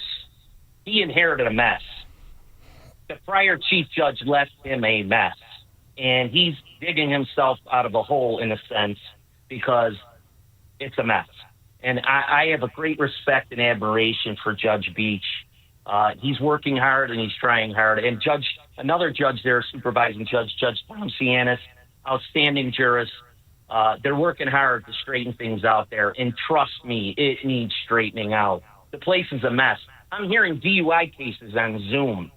I can't even see the people. That's by court order of the Illinois Supreme Court. I can't even see the people on the computer when I'm trying to decide the demeanor and their credibility. I'm looking at a little square in the corner of the computer. It's just ridiculous. Ridiculous. And I'm trying DUI cases on a computer. You probably don't want to talk out of school with private conversations, and I can understand that, but maybe you can offer a general characterization. Did anybody that you actually work with on a daily basis, the supervisory judge, the chief judge, your colleagues, express the same concerns that those two lawyers associations expressed and the Supreme Court found persuasive? No. I've got so many calls and text messages supporting me, and a great support, but nobody's going to stick their head up out of the sand and openly support me. And the other thing is, very high-ranking members in the judiciary have told me that these bar associations, the Cook County Bar Association, the Chicago Council of Lawyers, they're bullies. They're identitarians, and they're bullies. And for the Illinois Supreme Court to cave to the mob is unconscionable. It's unconscionable. Okay. Well, and I want to add one thing. My daughter, Emily. Yeah. She has an MBA from Loyola. And when she found out about this, she said, "Dad, everyone that knows you knows you're a great judge. But Illinois no longer values skills and talent. They value wokeness, DEI, and open borders. So take solace in the fact that we know what kind of judge you are and were, Dad." So my head is up, and I move forward. Yeah, I mean, it's another bit of character assassination, another slime job, which, of course, is the calling card of these censorious leftists. It's a disgrace, but The disgraces just continue to mount until more people are willing to stand up and call them out and say no more, something they like to offer as a retort to the enforcement of law. But when it comes to this sort of, beating people up in a back alley professionally and publicly, this is what they do because they're exactly what you said. They're thugs. Well, I think you said bullies, but thugs is a better word. Mooks, poltrons, lots of words I could use.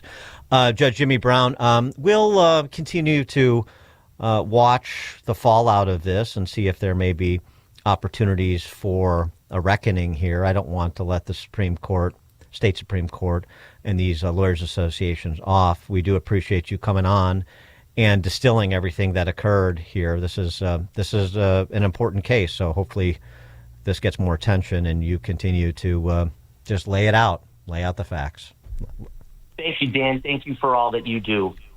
Retired Cook County Circuit Court Judge Jimmy Brown.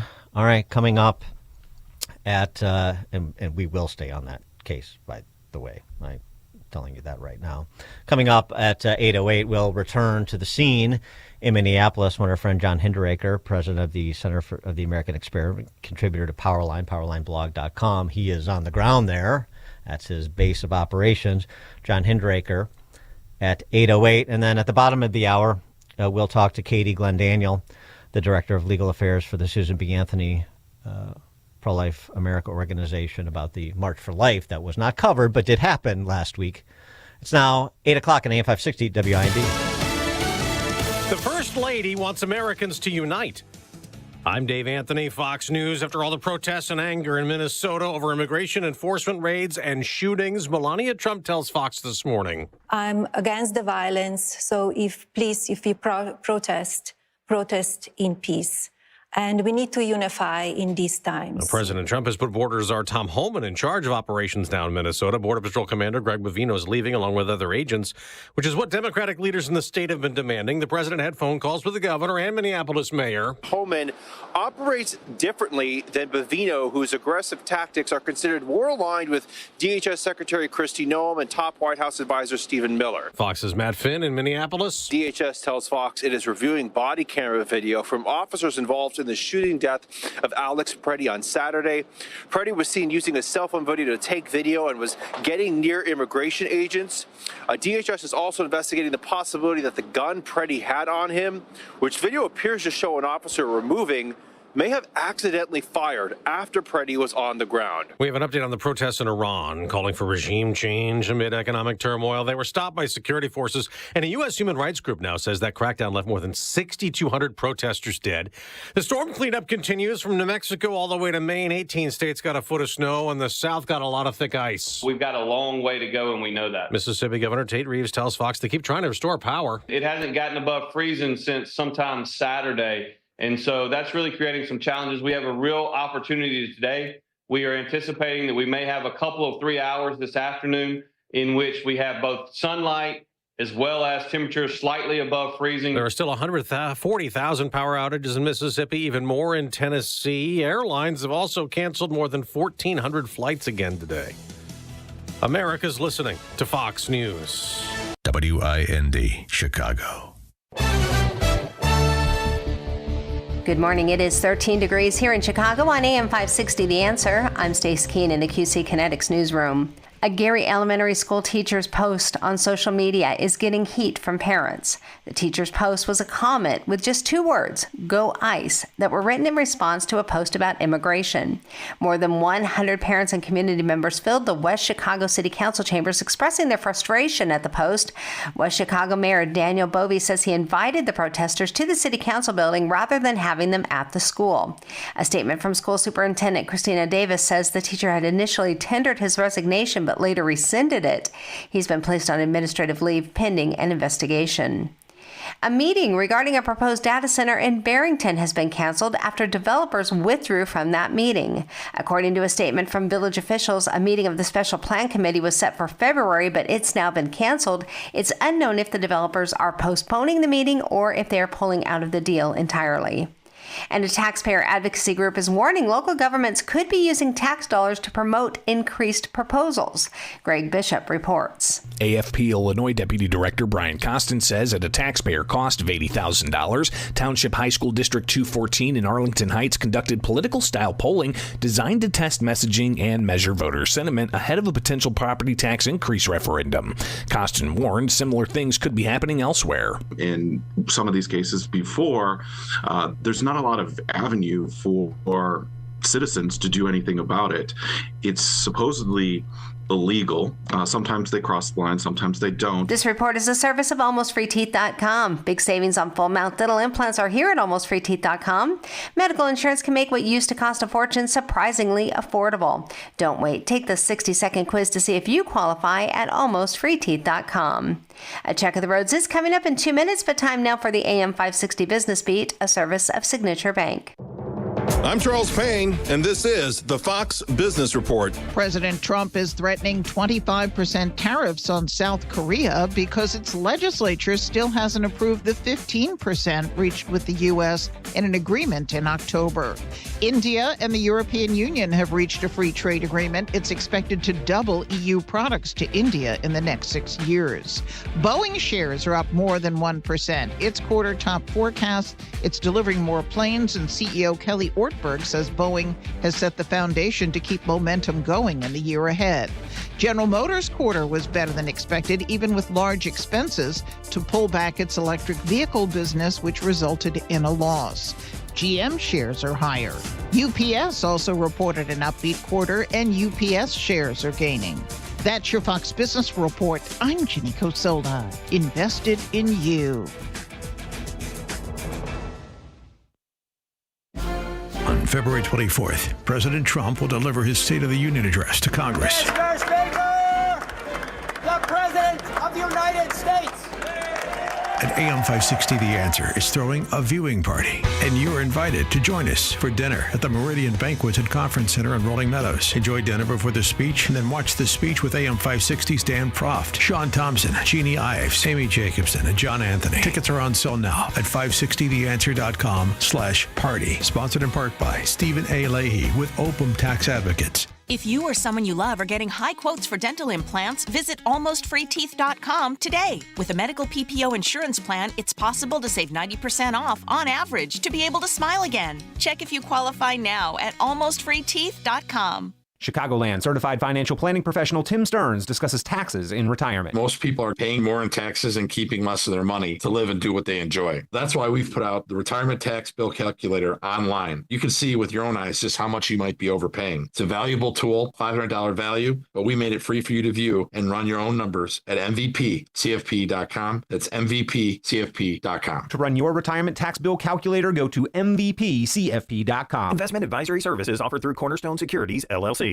Welcome to another edition of Tuesdays with Tim. My friend Tim Stearns, a certified financial planner with TJ Stearns Financial Planning in Arlington Heights. Tim, how are you? Welcome back. Doing well. Thanks for having me. So, Tim, let's check in on how you've been helping clients achieve financial security and peace of mind. Perhaps you have a story or two, a success story or two, an example of how you've helped clients recently. I remember I had a neighbor who, believe it or not, was a longtime listener to your show. And he had come up to me in the yard and said he wanted to stop and smell the roses and kind of get out of his job. He was done taking the train downtown to Chicago every day and basically working 60 hours a week for a company that didn't really care about him or his family. So we started running numbers, and lo and behold, he was able to retire 5 years earlier. He's now 12 years retired. He's a grandpa. He's loving life. He, too, needed a protect and grow blueprint, and he had to make sure he wasn't leaving anything to chance for their future. Thank you, Tim. If you're in your 50s or 60s, I want you to speak with my friend Tim Stearns, TJ Stearns Financial Planning. Tim will help you structure and optimize your savings to prepare for 20 to 30 years of enjoyable retirement. Call Tim today to schedule your free consultation and get your free Protect and Grow blueprint. Call 1-800-640-2256. Again, that number, 800-640-2256. Tell them I sent you when you call Tim at 800-640-2256. Don't miss In Grace with Pastor Jim Scudder Jr., now heard on Sunday mornings at 7:30. Tune in and find hope as Jim Scudder explores God's Word and His world each Sunday morning right here on AM 560, The Answer. Signature Bank is Chicago's fastest growing independently owned business bank. It's a bank that cares about your business and is invested in your success. I'm Dan Proft, and I know this because Signature Bank is my business bank. Hi, I'm Chris Johnson, CEO of Classic Cinemas and proud customer of Signature Bank. We are a local family-owned business that is known for free refills on all sizes of popcorn, soft drinks, and ices. With over 9,000 heated recliners in 16 locations, we marry the traditions of the past with today's state-of-the-art technology. Throw in a 30-minute guarantee and an after-movie mint, and you have the perfect night out. As we strive to make every guest our priority, Signature Bank does the same with their customers. The team at Signature Bank is interested in taking my company forward. They have all the resources and solutions of the big banks, but they customize their offerings to meet my business needs. The customer always comes first with Signature Bank. Signature Bank helps local businesses succeed. Let Signature Bank turn your business vision into reality. Visit signaturebank.bank. Member FDIC, Equal Housing Lender. Surprise! Your expenses this month were way higher than you expected! Also, you forgot to renew your website domain and now you're in a bidding war! You should see the look on your face. At Progressive, we know small business owners don't usually like surprises because they cost you money. But a good surprise that could save you money? Getting a commercial auto quote from Progressive. Plus, the fridge died in the break room and now everything smells weird! Surprise yourself. See if you can save in as little as 8 minutes at ProgressiveCommercial.com. Progressive Casualty Insurance Company and Affiliates. Wesley Financial Group is not a law firm. I'm Chuck McDowell, founder of Wesley Financial Group. Did you buy a timeshare because they told you it was a great investment? That's a lie. Most timeshares can be bought online for $1. To find out what your timeshare is worth and to cancel it, call us today and we'll send you our timeshare exit kit free with all your options for cancellation. Call Wesley for your free exit info guide. 800-486-9600. That's 800-486-9600. At AlmostFreeTeeth.com, they're dedicated to making smiles great again. If you have medical PPO insurance, find out how you could save 90% off on average to get a beautiful dental implant-supported smile. Check if you qualify right now at AlmostFreeTeeth.com.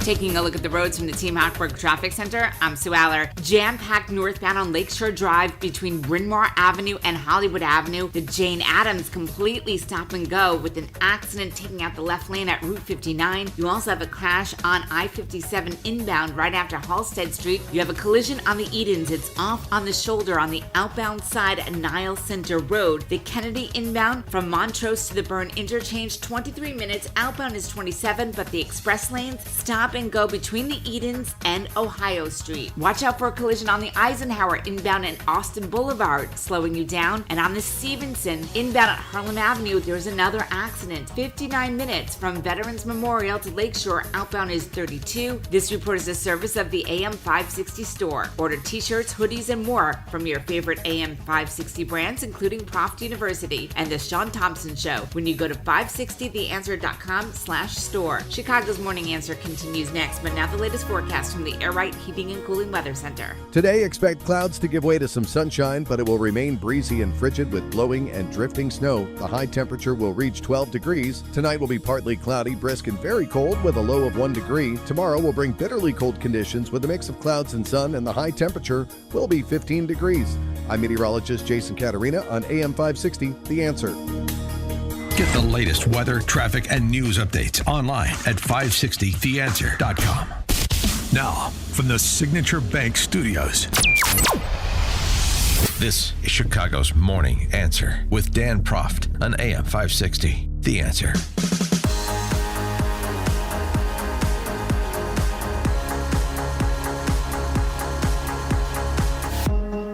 Top of the morning, Dan Proft here.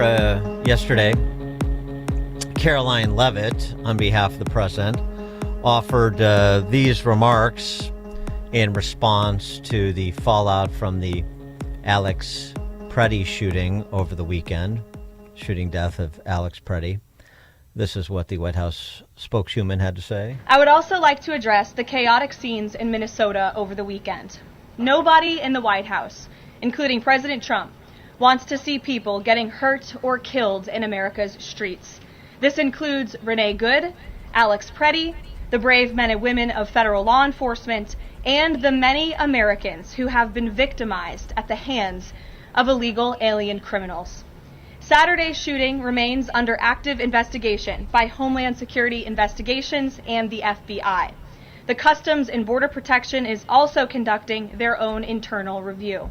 As President Trump said yesterday, the administration is reviewing everything with respect to the shooting, and we will let that investigation play out. But let's be clear about the circumstances which led to that moment on Saturday.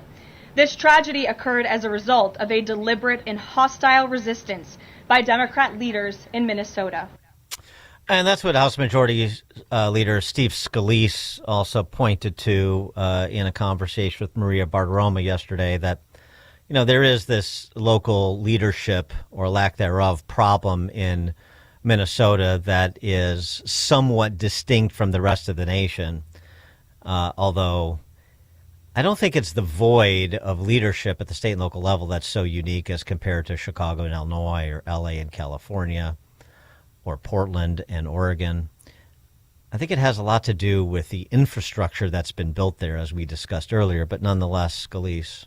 ICE is in a lot of places around the country and Border Patrol, and you don't have these problems anywhere but Minneapolis. That's because you've got very failed leadership on the ground there, both the mayor and the governor. By the way, go back, remember the Summer of Love, where they let their own city burn down. These are failed leaders. Those failed leaders had a conversation with President Trump yesterday. Sides expressed or characterized the conversations as productive. President Trump saying that he and Tim Walz were on the same wavelength. If that's true, and I don't really think it is, but if that's true, then I fear what is happening to President Trump. I don't know how you get on the same wavelength with Field Marshal Tim, but it's to the benefit of both sides. I understand the politics to have a conversation and present at least the appearance of trying to work constructively together, even as Tim Walz has an op-ed in the Wall Street Journal today talking about the un-American assault on Minnesota by ICE. Okay, so don't expect anything more than pleasantries, particularly now that Tom Homan has been dispatched there, and there's somebody you're not going to mess with, particularly on the substance of the law. Nobody better than Tom Homan, and that is the vast improvement over what we've been getting from Kristi Noem that is overdue. John Hindraker, president of the Center of the American Experiment, contributor to Powerline, powerlineblog.com, is on the ground in Minnesota. That's where he is. That's where Center of the American Experiment is located. John, thanks for joining us again. Appreciate it. Yeah, great to be with you, Dan. So, give us your take, I guess, starting with the Walz and Fry conversations with the president. Well, what we're seeing here in Minnesota, first of all, Dan, is an insurrection, and it's being supported and led from the top, and that means Tim Walz, his Lieutenant Governor Peggy Flanagan, a hardcore left-winger, Jacob Fry, and other members of the DFL party, and they are trying to create a jurisdiction here in Minnesota where federal law does not govern. That's what they want. I mean, it is literally an insurrection. And so, well, they want ICE out. Had a conversation with Donald Trump, and Trump put out kind of a conciliatory Truth Social post. You quoted part of it. They're on the same wavelength. Walz put out a statement saying that it looks like Trump is folding, and he's going to pull ICE out of Minneapolis. We win. It was that kind of triumphant thing. And I think it was in response to that Caroline Leavitt gave the press conference, and you played a tape of part of it, and she conveyed several demands that she says President Trump is making on Tim Walz and the others here in Minnesota. And basically the demands are that local law enforcement cooperate with ICE, as law enforcement does cooperate with ICE almost everywhere around the country. So that's the president's position. As you said, he's sending Tom Homan here. We'll see how it plays out, but I don't think there's any prospect of things changing in the immediate future. And the right, so the insurrection. I mean, first of all, when you say abolish ICE, or when you say ICE get out, well, I mean, by definition, you don't want to enforce federal law because you want federal law enforcement out. So who's going to enforce it? Nobody. Who's going to remove people in this country that pose public safety threats or are convicted criminals? Nobody. That's what they're saying. It's just so they're just using like abolish ICE and get ICE out, and they sort of want you to forget what the point of all this is, and this is where refocus is required. That's right, Dan. And I think what's important for our listeners to understand is we're not talking here about peaceful protests, as Governor Walz and others keep saying. What we're seeing here is a military-style, highly organized effort to disrupt law enforcement and make it impossible to enforce federal law. And these people, I don't know how many of them, hundreds, if not maybe thousands of them, they communicate on these allegedly secure signal groups, which have now been broken, and a lot has been learned about how they're doing this. But they actively interfere with the ICE officers, which is a federal crime. They use their vehicles to block streets so that ICE can't get where they're trying to go or can't leave once they get there. They go around warning illegals that ICE is on the way and flee and so forth. So a lot of what they're doing actually is criminal.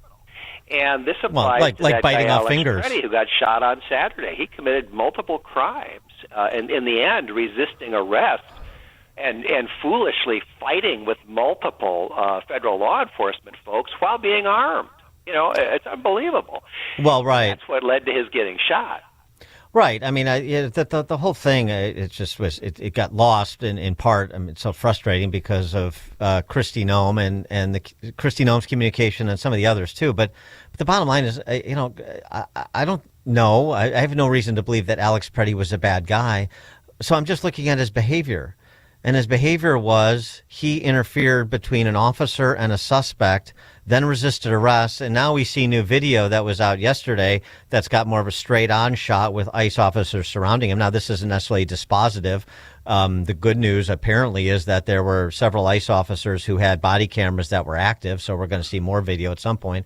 But now we see on the ground yesterday, him with his cell phone in his left hand, but then while he's on the ground resisting, he reaches around behind his back, like towards his waistband, which is where the gun was, as we understand. Again, the reporting on this. So so still trying to piece this together. But it's the the illegal execution, the murder on the street that's being characterized really actually doesn't in fact comport with what people see if they are looking with eyes that are fair-minded. Well, that's right. I mean, that's an absurd narrative, and I think before the video always starts rolling too late. The people with their iPhones, they start filming after an altercation is underway, so you never see what led to the altercation. But as I understand it, as more information comes out, this guy Preddy was one of the people who were actively engaged in trying to interfere with the work of law enforcement, for example, by directing vehicles to block the streets, so ICE can't get through. So these are not innocent, peaceful protesters. This is an organized and well-funded military-style resistance operation, and it is being endorsed and led from the top as part of what I think you can fairly call an insurrection. Well, here again, I mentioned this earlier in the program, but get your reaction to this. This post from a Green Beret named Eric Schwalm going viral. He writes, as a former Special Forces warrant officer with multiple rotations running counterinsurgency ops, both hunting insurgents and trying to separate them from sympathetic populations, I've seen organized resistance up close.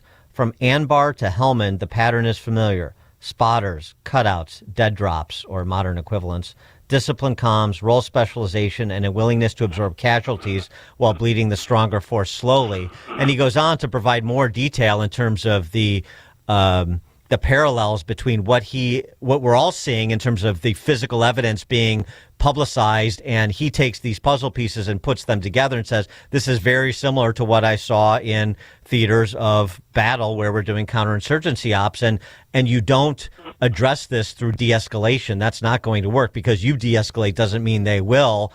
that's sort of his point here in terms of you better understand what you're dealing with this, because this is pretty scary stuff happening on the streets of America. Well, that's absolutely right, Dan. The other thing is these Signal chats have been infiltrated, and there have been major downloads of these supposedly secret communications among the people who have organized the insurrection, and they have shifts. They actually have people going on and off duty, and they follow federal vehicles around. They keep track of license plate numbers, and they're sometimes wrong. They've destroyed multiple vehicles that they thought were ICE vehicles when they weren't.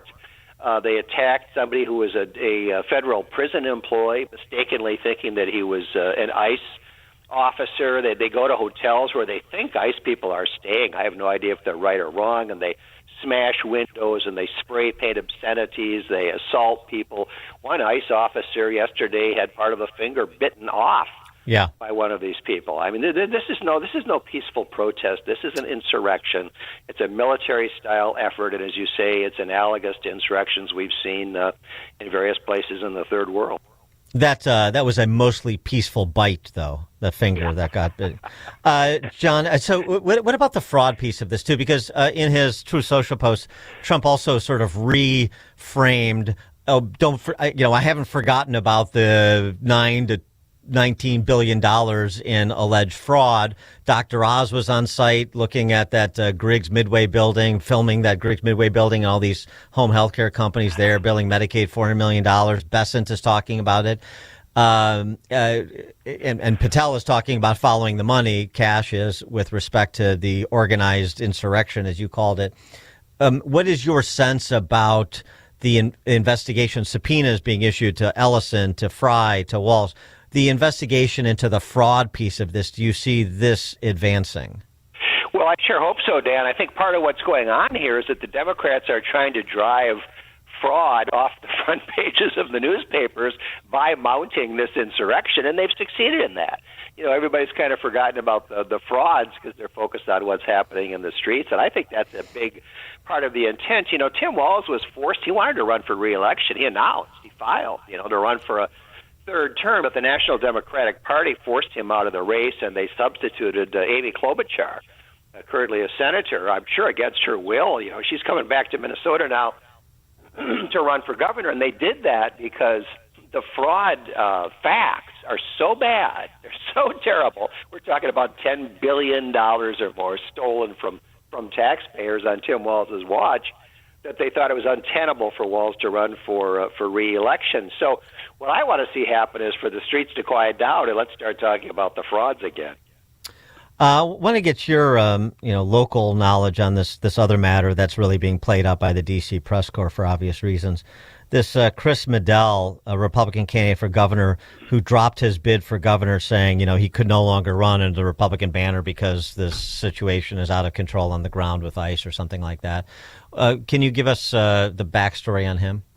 Well, I know Chris. Okay, he's a good lawyer, but he is a lifelong Democrat, and this whole he knows nothing about politics. This run for governor as a Republican was a vanity effort on his part, and now dropping out of the race and blasting the Republican Party might help him to get some legal business. I don't know. But as I say, Chris Medell contributed to the Joe Biden Victory Fund in 2024, okay? He is not and never has been a Republican. It sounds like, I know, we got some Illinois Republicans like that, too. You won't be surprised to learn. That's perfect. That's exactly what I want to know. That's what it felt like. But, of course, that sort of reporting is not included in what we're getting from the Amazon Post and the New York Times and so forth. That's why we wanted to check it out with you. John Hinderaker, president of the Center of the American Experiment, contributor to Powerline, powerlineblog.com. John, thank you as always. Great to be with you, Dan. You too. And John joined us here at Chicago's Morning Answer. Hear about the big stories of the day, then talk about them right here on Chicago's Morning Answer on AM 560. The Answer. Chicagoland certified financial planning professional Tim Stearns discusses taxes in retirement. Most people are paying more in taxes and keeping less of their money to live and do what they enjoy. That's why we've put out the Retirement Tax Bill Calculator online. You can see with your own eyes just how much you might be overpaying. It's a valuable tool, $500 value, but we made it free for you to view and run your own numbers at MVPCFP.com. That's MVPCFP.com. To run your retirement tax bill calculator, go to MVPCFP.com. Investment advisory services offered through Cornerstone Securities, LLC. Welcome to another edition of Tuesdays with Tim. My friend Tim Stearns, a certified financial planner with TJ Stearns Financial Planning in Arlington Heights. Tim, how are you? Welcome back. Doing well. Thanks for having me. Tim, for more than 25 years, you've been helping clients achieve financial security and peace of mind, which has to be rewarding. Doing it a long time. You've got a lot of success stories on a daily basis, I'm sure. Can you give our listeners an example of a family that you've helped out recently that comes to mind? We had a 65-year-old call who had been listening to your show, and he called us and he said, he wanted to know, do I have enough assets? I'm really tired of working. I'm burnt out, etc. And he didn't know if he had the resources, and he didn't have the knowledge to get to the answer of that. So we helped him prepare a Protect and Grow blueprint. And by doing that, we helped position his money for income and cut back on the risks that they had in their current portfolio. Thank you, Tim. If you're in your 50s or 60s, I want you to speak with my friend Tim Stearns, TJ Stearns Financial Planning. Tim will help you structure and optimize your savings to prepare for 20 to 30 years of enjoyable retirement. Call Tim today to schedule your free consultation and get your free Protect and Grow blueprint. Call 1-800-640-2256. Again, that number, 800-640-2256.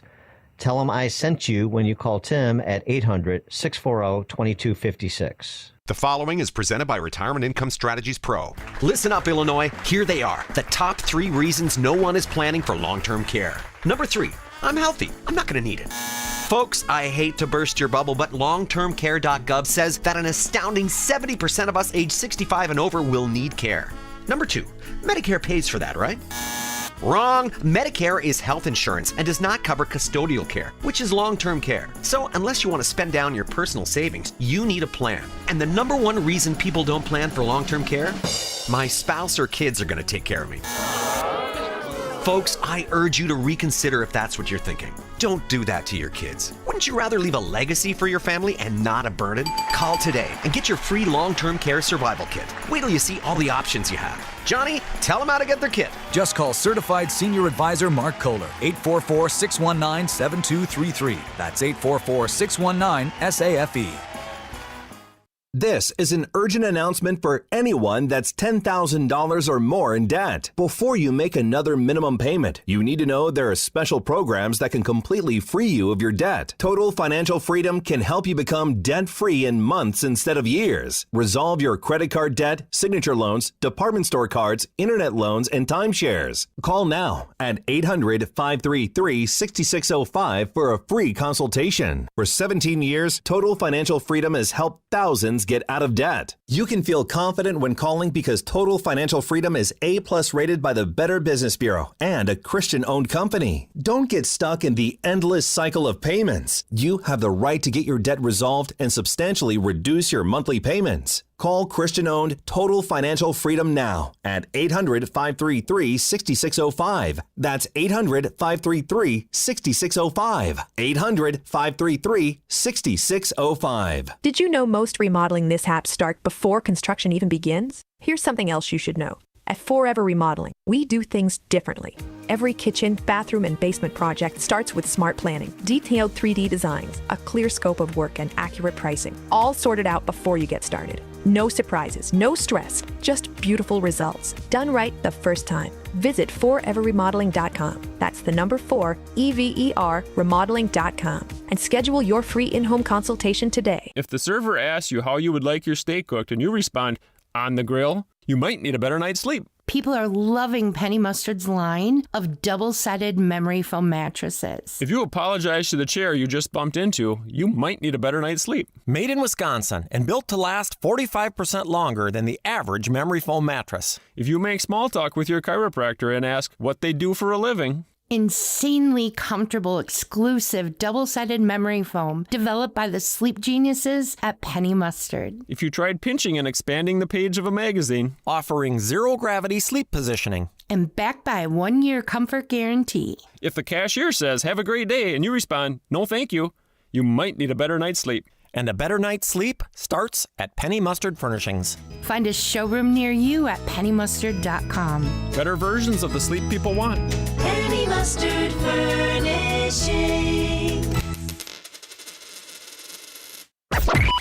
AM 560, The Answer.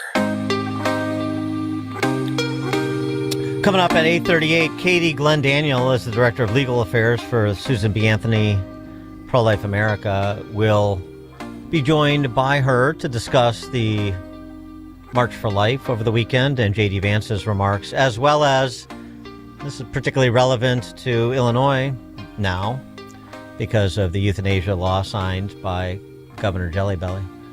A Canadian woman is killed by the government, even though she didn't want to be. All under death with dignity. Katie Glendaniel at 8:38. Now we check the headlines. Good morning. It is 13 degrees here in Chicago on AM 560 The Answer. I'm Stace Keen in a QC Kinetics newsroom. A lawyer for the woman shot by a Border Patrol agent last year is asking for body camera footage to be released. Christopher Parenti, who's representing Miramar Martinez, says the information is vital to restoring the reputation of his client, who's been labeled a domestic terrorist. Prosecutors had said that Martinez rammed her vehicle into agents before she was shot by ICE agents. Parenti says releasing that footage would gain insight on how the government agency is responding to the recent killing of protesters in Minneapolis. The Chicago Archdiocese has fired a substitute teacher who has a long history of child molestation allegations. Officials with the church say the man, identified as Brett Smith, was terminated as soon as they learned of the allegations of abuse. Smith changed his name from Brett Zagorak to Brett Smith in 2019. Officials in Arizona say that name change was to hide his allegations of child molestation in Arizona and Indiana. This report is a service of AlmostFreeTeeth.com. Big savings on full mouth dental implants are here at AlmostFreeTeeth.com. Medical insurance can make what used to cost a fortune surprisingly affordable. Don't wait. Take the 60-second quiz to see if you qualify at AlmostFreeTeeth.com. A check of the roads is coming up in 2 minutes on AM 560 The Answer. On February 24th, President Trump will deliver his State of the Union address to Congress. Mr. Speaker, the President of the United States. And AM 560 The Answer is throwing a viewing party, and you're invited to join us for dinner at the Meridian Banquet and Conference Center in Rolling Meadows. Enjoy dinner before the speech, and then watch the speech with AM 560's Dan Proft, Sean Thompson, Jeannie Ives, Amy Jacobson, and John Anthony. Tickets are on sale now at 560theanswer.com/party. Sponsored in part by Edward Jones agent Nolan Webster. We couldn't decide if we needed in-home care for Dad. Right. Just some help here and there with bathing, organizing his meds, a walk through the neighborhood. Oh, exactly. But everywhere we looked wanted us to commit to 10 hours a week. It was more care than he needed, and it didn't make sense to spend extra for it. Then we found Senior Helpers of Naperville Southwest. Only 4 minimum hours. We were shocked. Now a caregiver stops by once or twice a week to help with the small things that make a big difference. And Mom loves the visits. It's not just help. It's companionship. At Senior Helpers of Naperville Southwest, we understand that not every family needs round-the-clock care. We serve DuPage, Cook, Kane, Kendall, and Will counties. We conduct free in-home assessments and we guarantee compatibility. Call Senior Helpers of Naperville Southwest today at 331-281-0728. Again, that's 331-281-0728. And tell them AM 560 sent you. Senior Helpers of Naperville Southwest. Senior care, only better.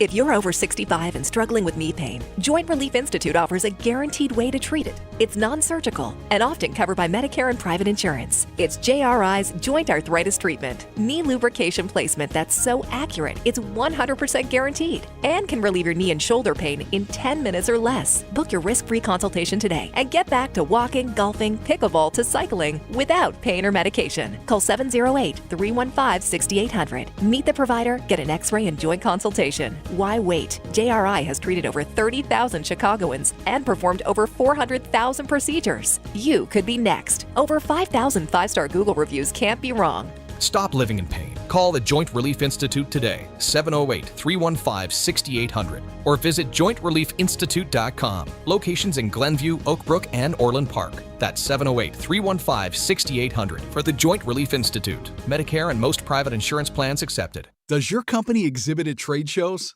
Are your show costs rising? Not getting the return you expected? At Old Salt Displays, we turn those challenges into opportunities. As a veteran-owned company in the Midwest, we know what it takes to stand out. Whether you need a pop-up banner or a complete custom environment, we've got the expertise to make your brand shine. We use American-made, modular, reusable displays to keep costs low and ensure faster fulfillment and on-time delivery. Big impact, small footprint. That's the Old Salt way. We do it all: design, creation, shipping, storage, and show services. From concept to convention floor, we handle everything so you can focus on what you do best, connecting with customers. Make your next show a success by calling Old Salt Displays at 920-226-8958. Again, that's 920-226-8958, or visit oldsaltdisplays.com. Your booth, your brand, done right.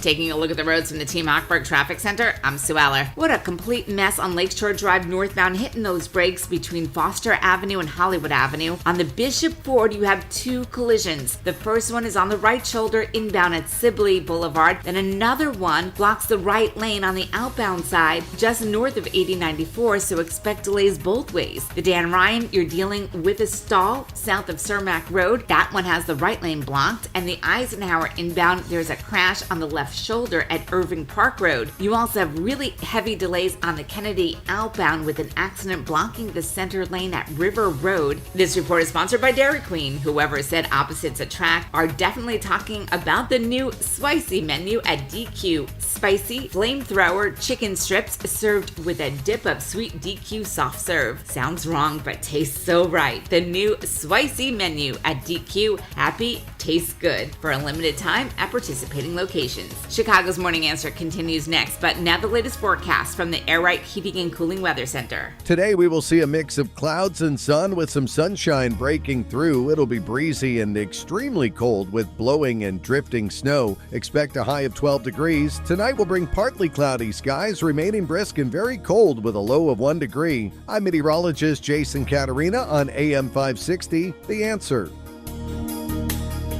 Get the latest weather, traffic, and news updates online at 560theanswer.com.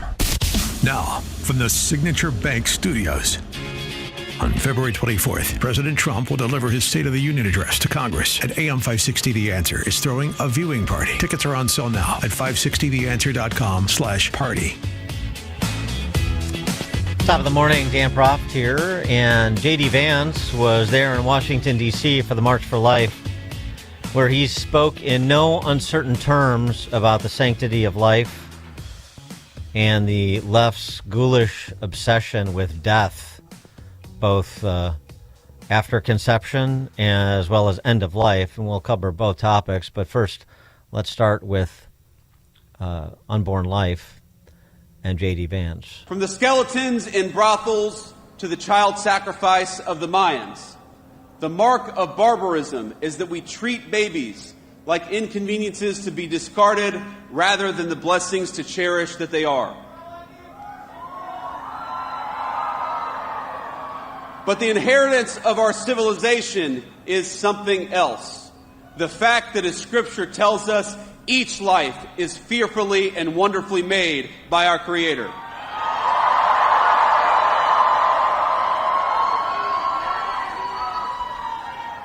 The March for Life, my friends, it's not just about a political issue as important as all this politics stuff is. It is about whether we will remain a civilization under God, or whether we ultimately return to the paganism that dominated the past.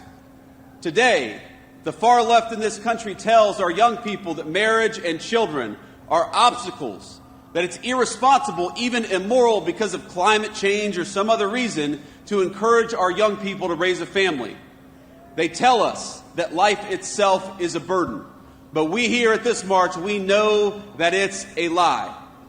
We know that life is a gift.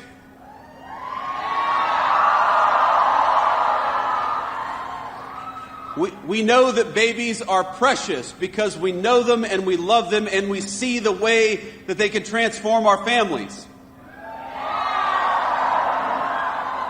We know that family is not just the source of a great joy, but it's part of God's design for men and women, a design that extends outward from the family to our neighborhoods, to our communities, and to the United States of America itself.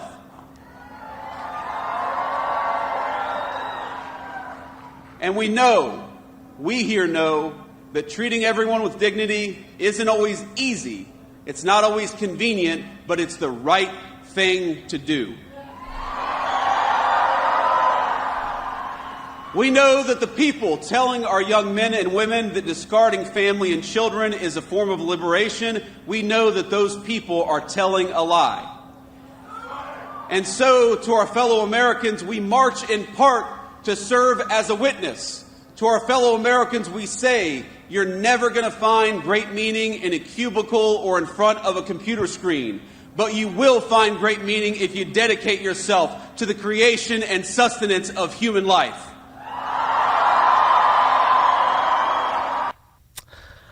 Katie Glendaniel is the Director of Legal Affairs for the Susan B. Anthony Pro-Life America. She joins us now. Katie, thanks for being with us. Appreciate it. Great to be here. It was a wonderful speech that J.D. Vance gave, but then there are the details of what's actually happening at the federal level, including a disturbing report a few weeks ago that HHS had resumed payments to Planned Parenthood, and a suggestion from President Trump that Republicans need to be, quote, a little flexible, unquote, on the Hyde Amendment. So where do those matters stand? Well, it seems that the Hyde Amendment, which is the federal law that prevents all of us from having to pay for abortions with our tax dollars, at least at the federal level, is protected for now. The reporting that we're seeing is that these senators who are trying to come up with a deal could not get it done, so Hyde is protected, which is great news, but this is hardly something we should have to fight for when the vast majority of Americans, including independents, don't want to pay for abortion. Right, and so I mean, and this is the issue, isn't it? I mean, this is why the March for Life goes on and needs to. Post Dobbs is number one. Obviously, we're still battling at the state level, state by state, and number two, oh, by the way, the other side doesn't stop. So, I mean, these policy debates rage on, and there are some on the Republican side that are weak-kneed on this issue, as they are on many issues. Unfortunately, that's true. And, we saw 17 House Republicans vote with all the Democrats for a health care plan that would not include the Hyde Amendment. I think people forget Obamacare was the single largest expansion of taxpayer-funded abortion because it did not have that Hyde Amendment on it. So we've got to keep having this fight, because if we don't hold the line, we will all be pulled into paying for killing of unborn children. And what about the issue of whether or not Planned Parenthood is still receiving federal funds after there was much high-fiving about ending federal financing of Planned Parenthood? Well, Congress and the president got a huge victory last summer when they defunded big abortion businesses. Of course, the biggest is Planned Parenthood, from Medicaid. However, you're right. There are these other pots of money, the Title X program, some other programs, and Planned Parenthood is just so good at getting their hands on our money. Mm-hmm. So we are hopeful that the backlash that the administration is seeing shows them that they've got to reinstate what's called the Protect Life rule. That's the rule that prevented Planned Parenthood from accessing $60 million in federal money under the first Trump administration. That rule's got to come back. I wanted to get your take on the end of life, too. I mean, just as I mentioned at the outset, we have a right to die euthanasia law that was just signed into law by J.B. Pritzker. And, these moves are afoot in a lot of states, particularly states governed by the pro-abort left, pro-death left. I think it's fair to call them based on their behavior. This story out of Canada is really telling. I mean, we try to tell these stories where this quote-unquote death to dignity MAID, medical assistance in dying, has existed for a while, and this slippery slope that inevitably comes, and it's come in Canada, it's come in Western Europe, it's come in Pacific Northwest states that have had government-sponsored killing for a while. This story, though, elderly woman euthanized within hours of her husband, claiming she changed her mind after she insisted she wanted to live. A woman in her 80s, referred to as Mrs. B, had complications after coronary artery bypass graft surgery. She went into severe decline and opted for palliative care. She was sent home from the hospital with palliative support and her husband caring for her. But as her condition got worse, her elderly husband struggled to care for her, even with the help of visits by nurses. This is from a review. Mrs. B reportedly expressed her desire for MAID, medical assistance in dying, to her family. In response, and on the same day, her spouse contacted a referral service on her behalf. However, she told the assessor she, quote, wanted to withdraw her request, citing personal and religious values and beliefs, and instead wanted inpatient hospice care. Her husband took her to the hospital the next morning, where doctors found she was stable, but her husband was, quote, experiencing caregiver burnout, unquote. So her husband asked for a urgent second MAID assessment later that day. A different assessor showed up, judged her to be eligible. The original one objected. Didn't matter. She was put down. And I say that like an animal because that's what these programs do, as far as I'm concerned. So just talking about, this has very sentimental appeal in certain circumstances with certain people, just like abortion does. Don't bring a child into this nasty old world, and so on and so forth. And these are the sorts of appeals that are made at the end of life, too. It's the same sentimental barbarism. That's right. When we decide, and especially now we're bringing the healthcare profession into this, we're making it a medical thing, right?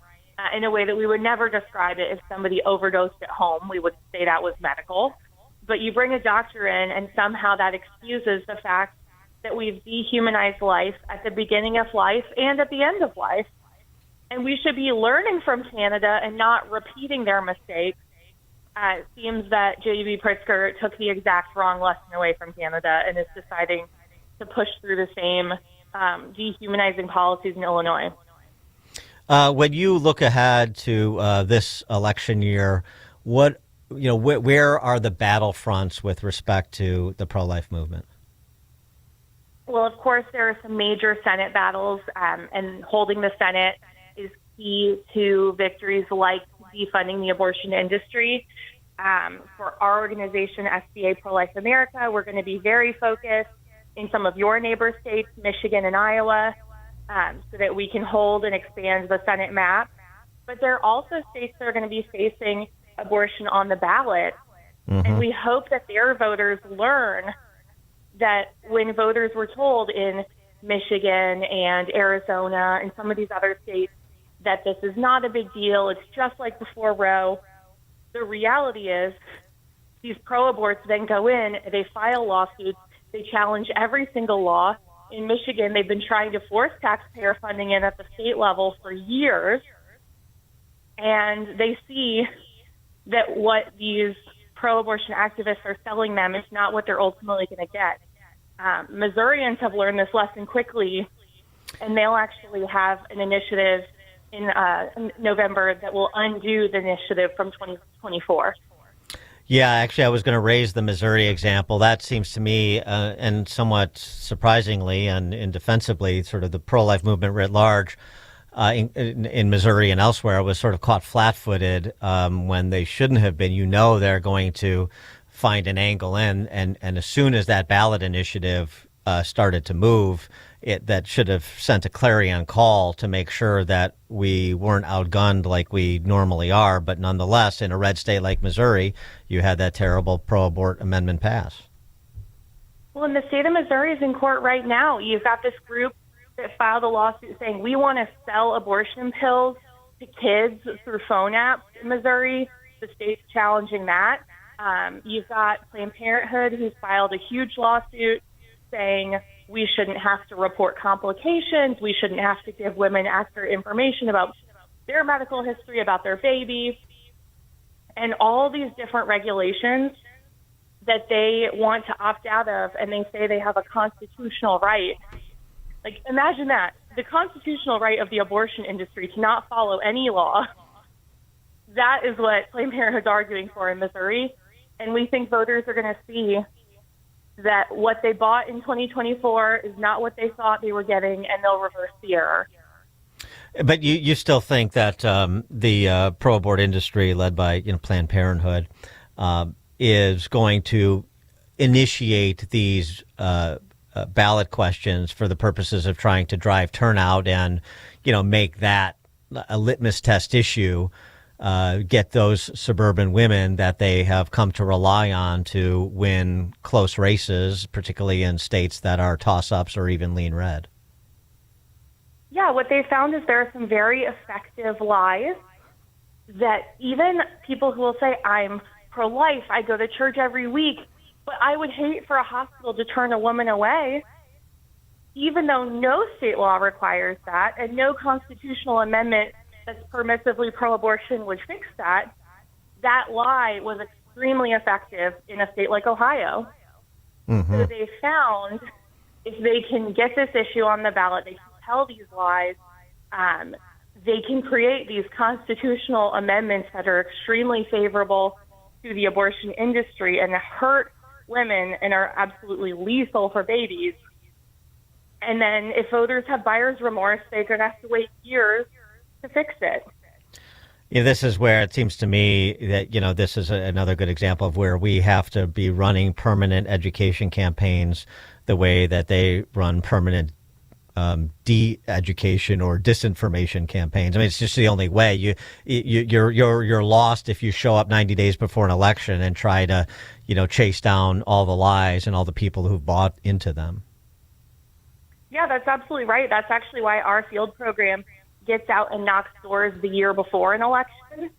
We found people are much more responsive. They're much more open to having a conversation because they don't feel like you're just here to get my vote. Yeah. And so we do our best education the year before and the month before the election, whereas in that last 90 days, it's really about get out the vote. Katie Glenn Daniel is the Director of Legal Affairs for Susan B. Anthony Pro-Life America. Katie, thanks for joining us. Appreciate it. Thanks so much. And she joined us on Chicago's Morning Answer. It's news, opinion, insight. This is Chicago's Morning Answer on AM 560. The Answer. Chicagoland certified financial planning professional Tim Stearns discusses taxes in retirement. Most people are paying more in taxes and keeping less of their money to live and do what they enjoy. That's why we've put out the Retirement Tax Bill Calculator online. You can see with your own eyes just how much you might be overpaying. It's a valuable tool, $500 value, but we made it free for you to view and run your own numbers at MVPCFP.com. That's MVPCFP.com. To run your retirement tax bill calculator, go to MVPCFP.com. Investment advisory services offered through Cornerstone Securities, LLC. Welcome to another edition of Tuesdays with Tim. My friend Tim Stearns, a certified financial planner with TJ Stearns Financial Planning in Arlington Heights. Tim, how are you? Welcome back. Doing well. Thanks for having me. Tim, for more than 25 years, you've been helping clients achieve financial security and peace of mind, which has to be rewarding. Doing it a long time. You've got a lot of success stories on a daily basis, I'm sure. Can you give our listeners an example of a family that you've helped out recently that comes to mind? We had a 65-year-old call who had been listening to your show, and he called us and he said, he wanted to know, do I have enough assets? I'm really tired of working. I'm burnt out, etc. And he didn't know if he had the resources, and he didn't have the knowledge to get to the answer of that. So we helped him prepare a Protect and Grow blueprint. And by doing that, we helped position his money for income and cut back on the risks that they had in their current portfolio. Thank you, Tim. If you're in your 50s or 60s, I want you to speak with my friend Tim Stearns, TJ Stearns Financial Planning. Tim will help you structure and optimize your savings to prepare for 20 to 30 years of enjoyable retirement. Call Tim today to schedule your free consultation and get your free Protect and Grow blueprint. Call 1-800-640-2256. Again, that number, 800-640-2256. Tell them I sent you when you call Tim at 800-640-2256. When someone you love is living with memory loss, finding the right care isn't just important, it's everything. At Terra Vista of Oak Brook Terrace, memory care isn't an add-on, it's all we do. When Mom moved into Terra Vista, everything changed. She's safe, engaged, and surrounded by people who truly understand dementia. And I finally get to just be her daughter again. Terra Vista was built specifically for caring for those with Alzheimer's and other types of dementia, with secure indoor and outdoor spaces, innovative therapies, and a community that feels like home. Residents stay active, connected, and respected every single day. And the best part? Mom can live with dignity, and I have peace of mind. If memory care is in your future, choose the community designed for it. Choose Terra Vista of Oak Brook Terrace. Schedule a tour today at terravista.org. Again, that's terravista.org, and tell them AM560 sent you. Terra Vista, where memory care lives. Wesley is a truck driver. I drive a truck, and I love what I do. A truck driver with IRS troubles. They told me I owed them $43,000. It got really bad. Quite a few letters in the mail. They were talking about wage garnishment, coming after my house, my car. Yeah, they don't play around. I seriously thought that I was going to lose everything. One sleepless night, Wesley finally made a call to Optima Tax Relief at 2 a.m. Kind of figured I'd get a machine, but I didn't. I actually got to talk to an actual person in the middle of the night.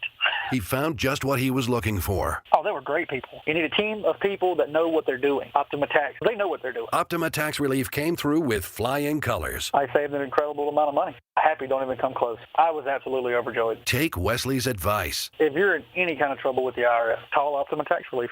Don't trust anybody else. Call Optima for a free consultation. Call 800-965-1433. 800-965-1433. 800-965-1433. Optima Tax Relief. Some restrictions apply. For complete details, please visit OptimaTaxRelief.com. AM 560, The Answer.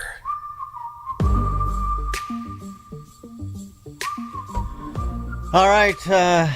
Text from 312. Pro-life conservative men in the suburbs need to counter pro-abortion liberal women in the suburbs. Yeah, and pro-life women, too, in the suburbs. 100%. Thanks for joining us on another edition of Chicago's Morning Answer. Appreciate the calls and text, adding texture to the conversations we had with our guests. And as I said, we'll be staying on that story of former Cook County Judge Jimmy Brown. Maybe we'll have some updates before the week is out. But we'll be back tomorrow with more, God willing, and the creek don't rise. Dan Proft, Chicago's Morning Answer. It is now 9 o'clock on AM 560 WIND Chicago. The border czar is now in charge of Minnesota. I'm Dave Anthony, Fox News. A change President Trump made to immigration enforcement operations after the most recent shooting that left a protester, Alex Preddy, dead.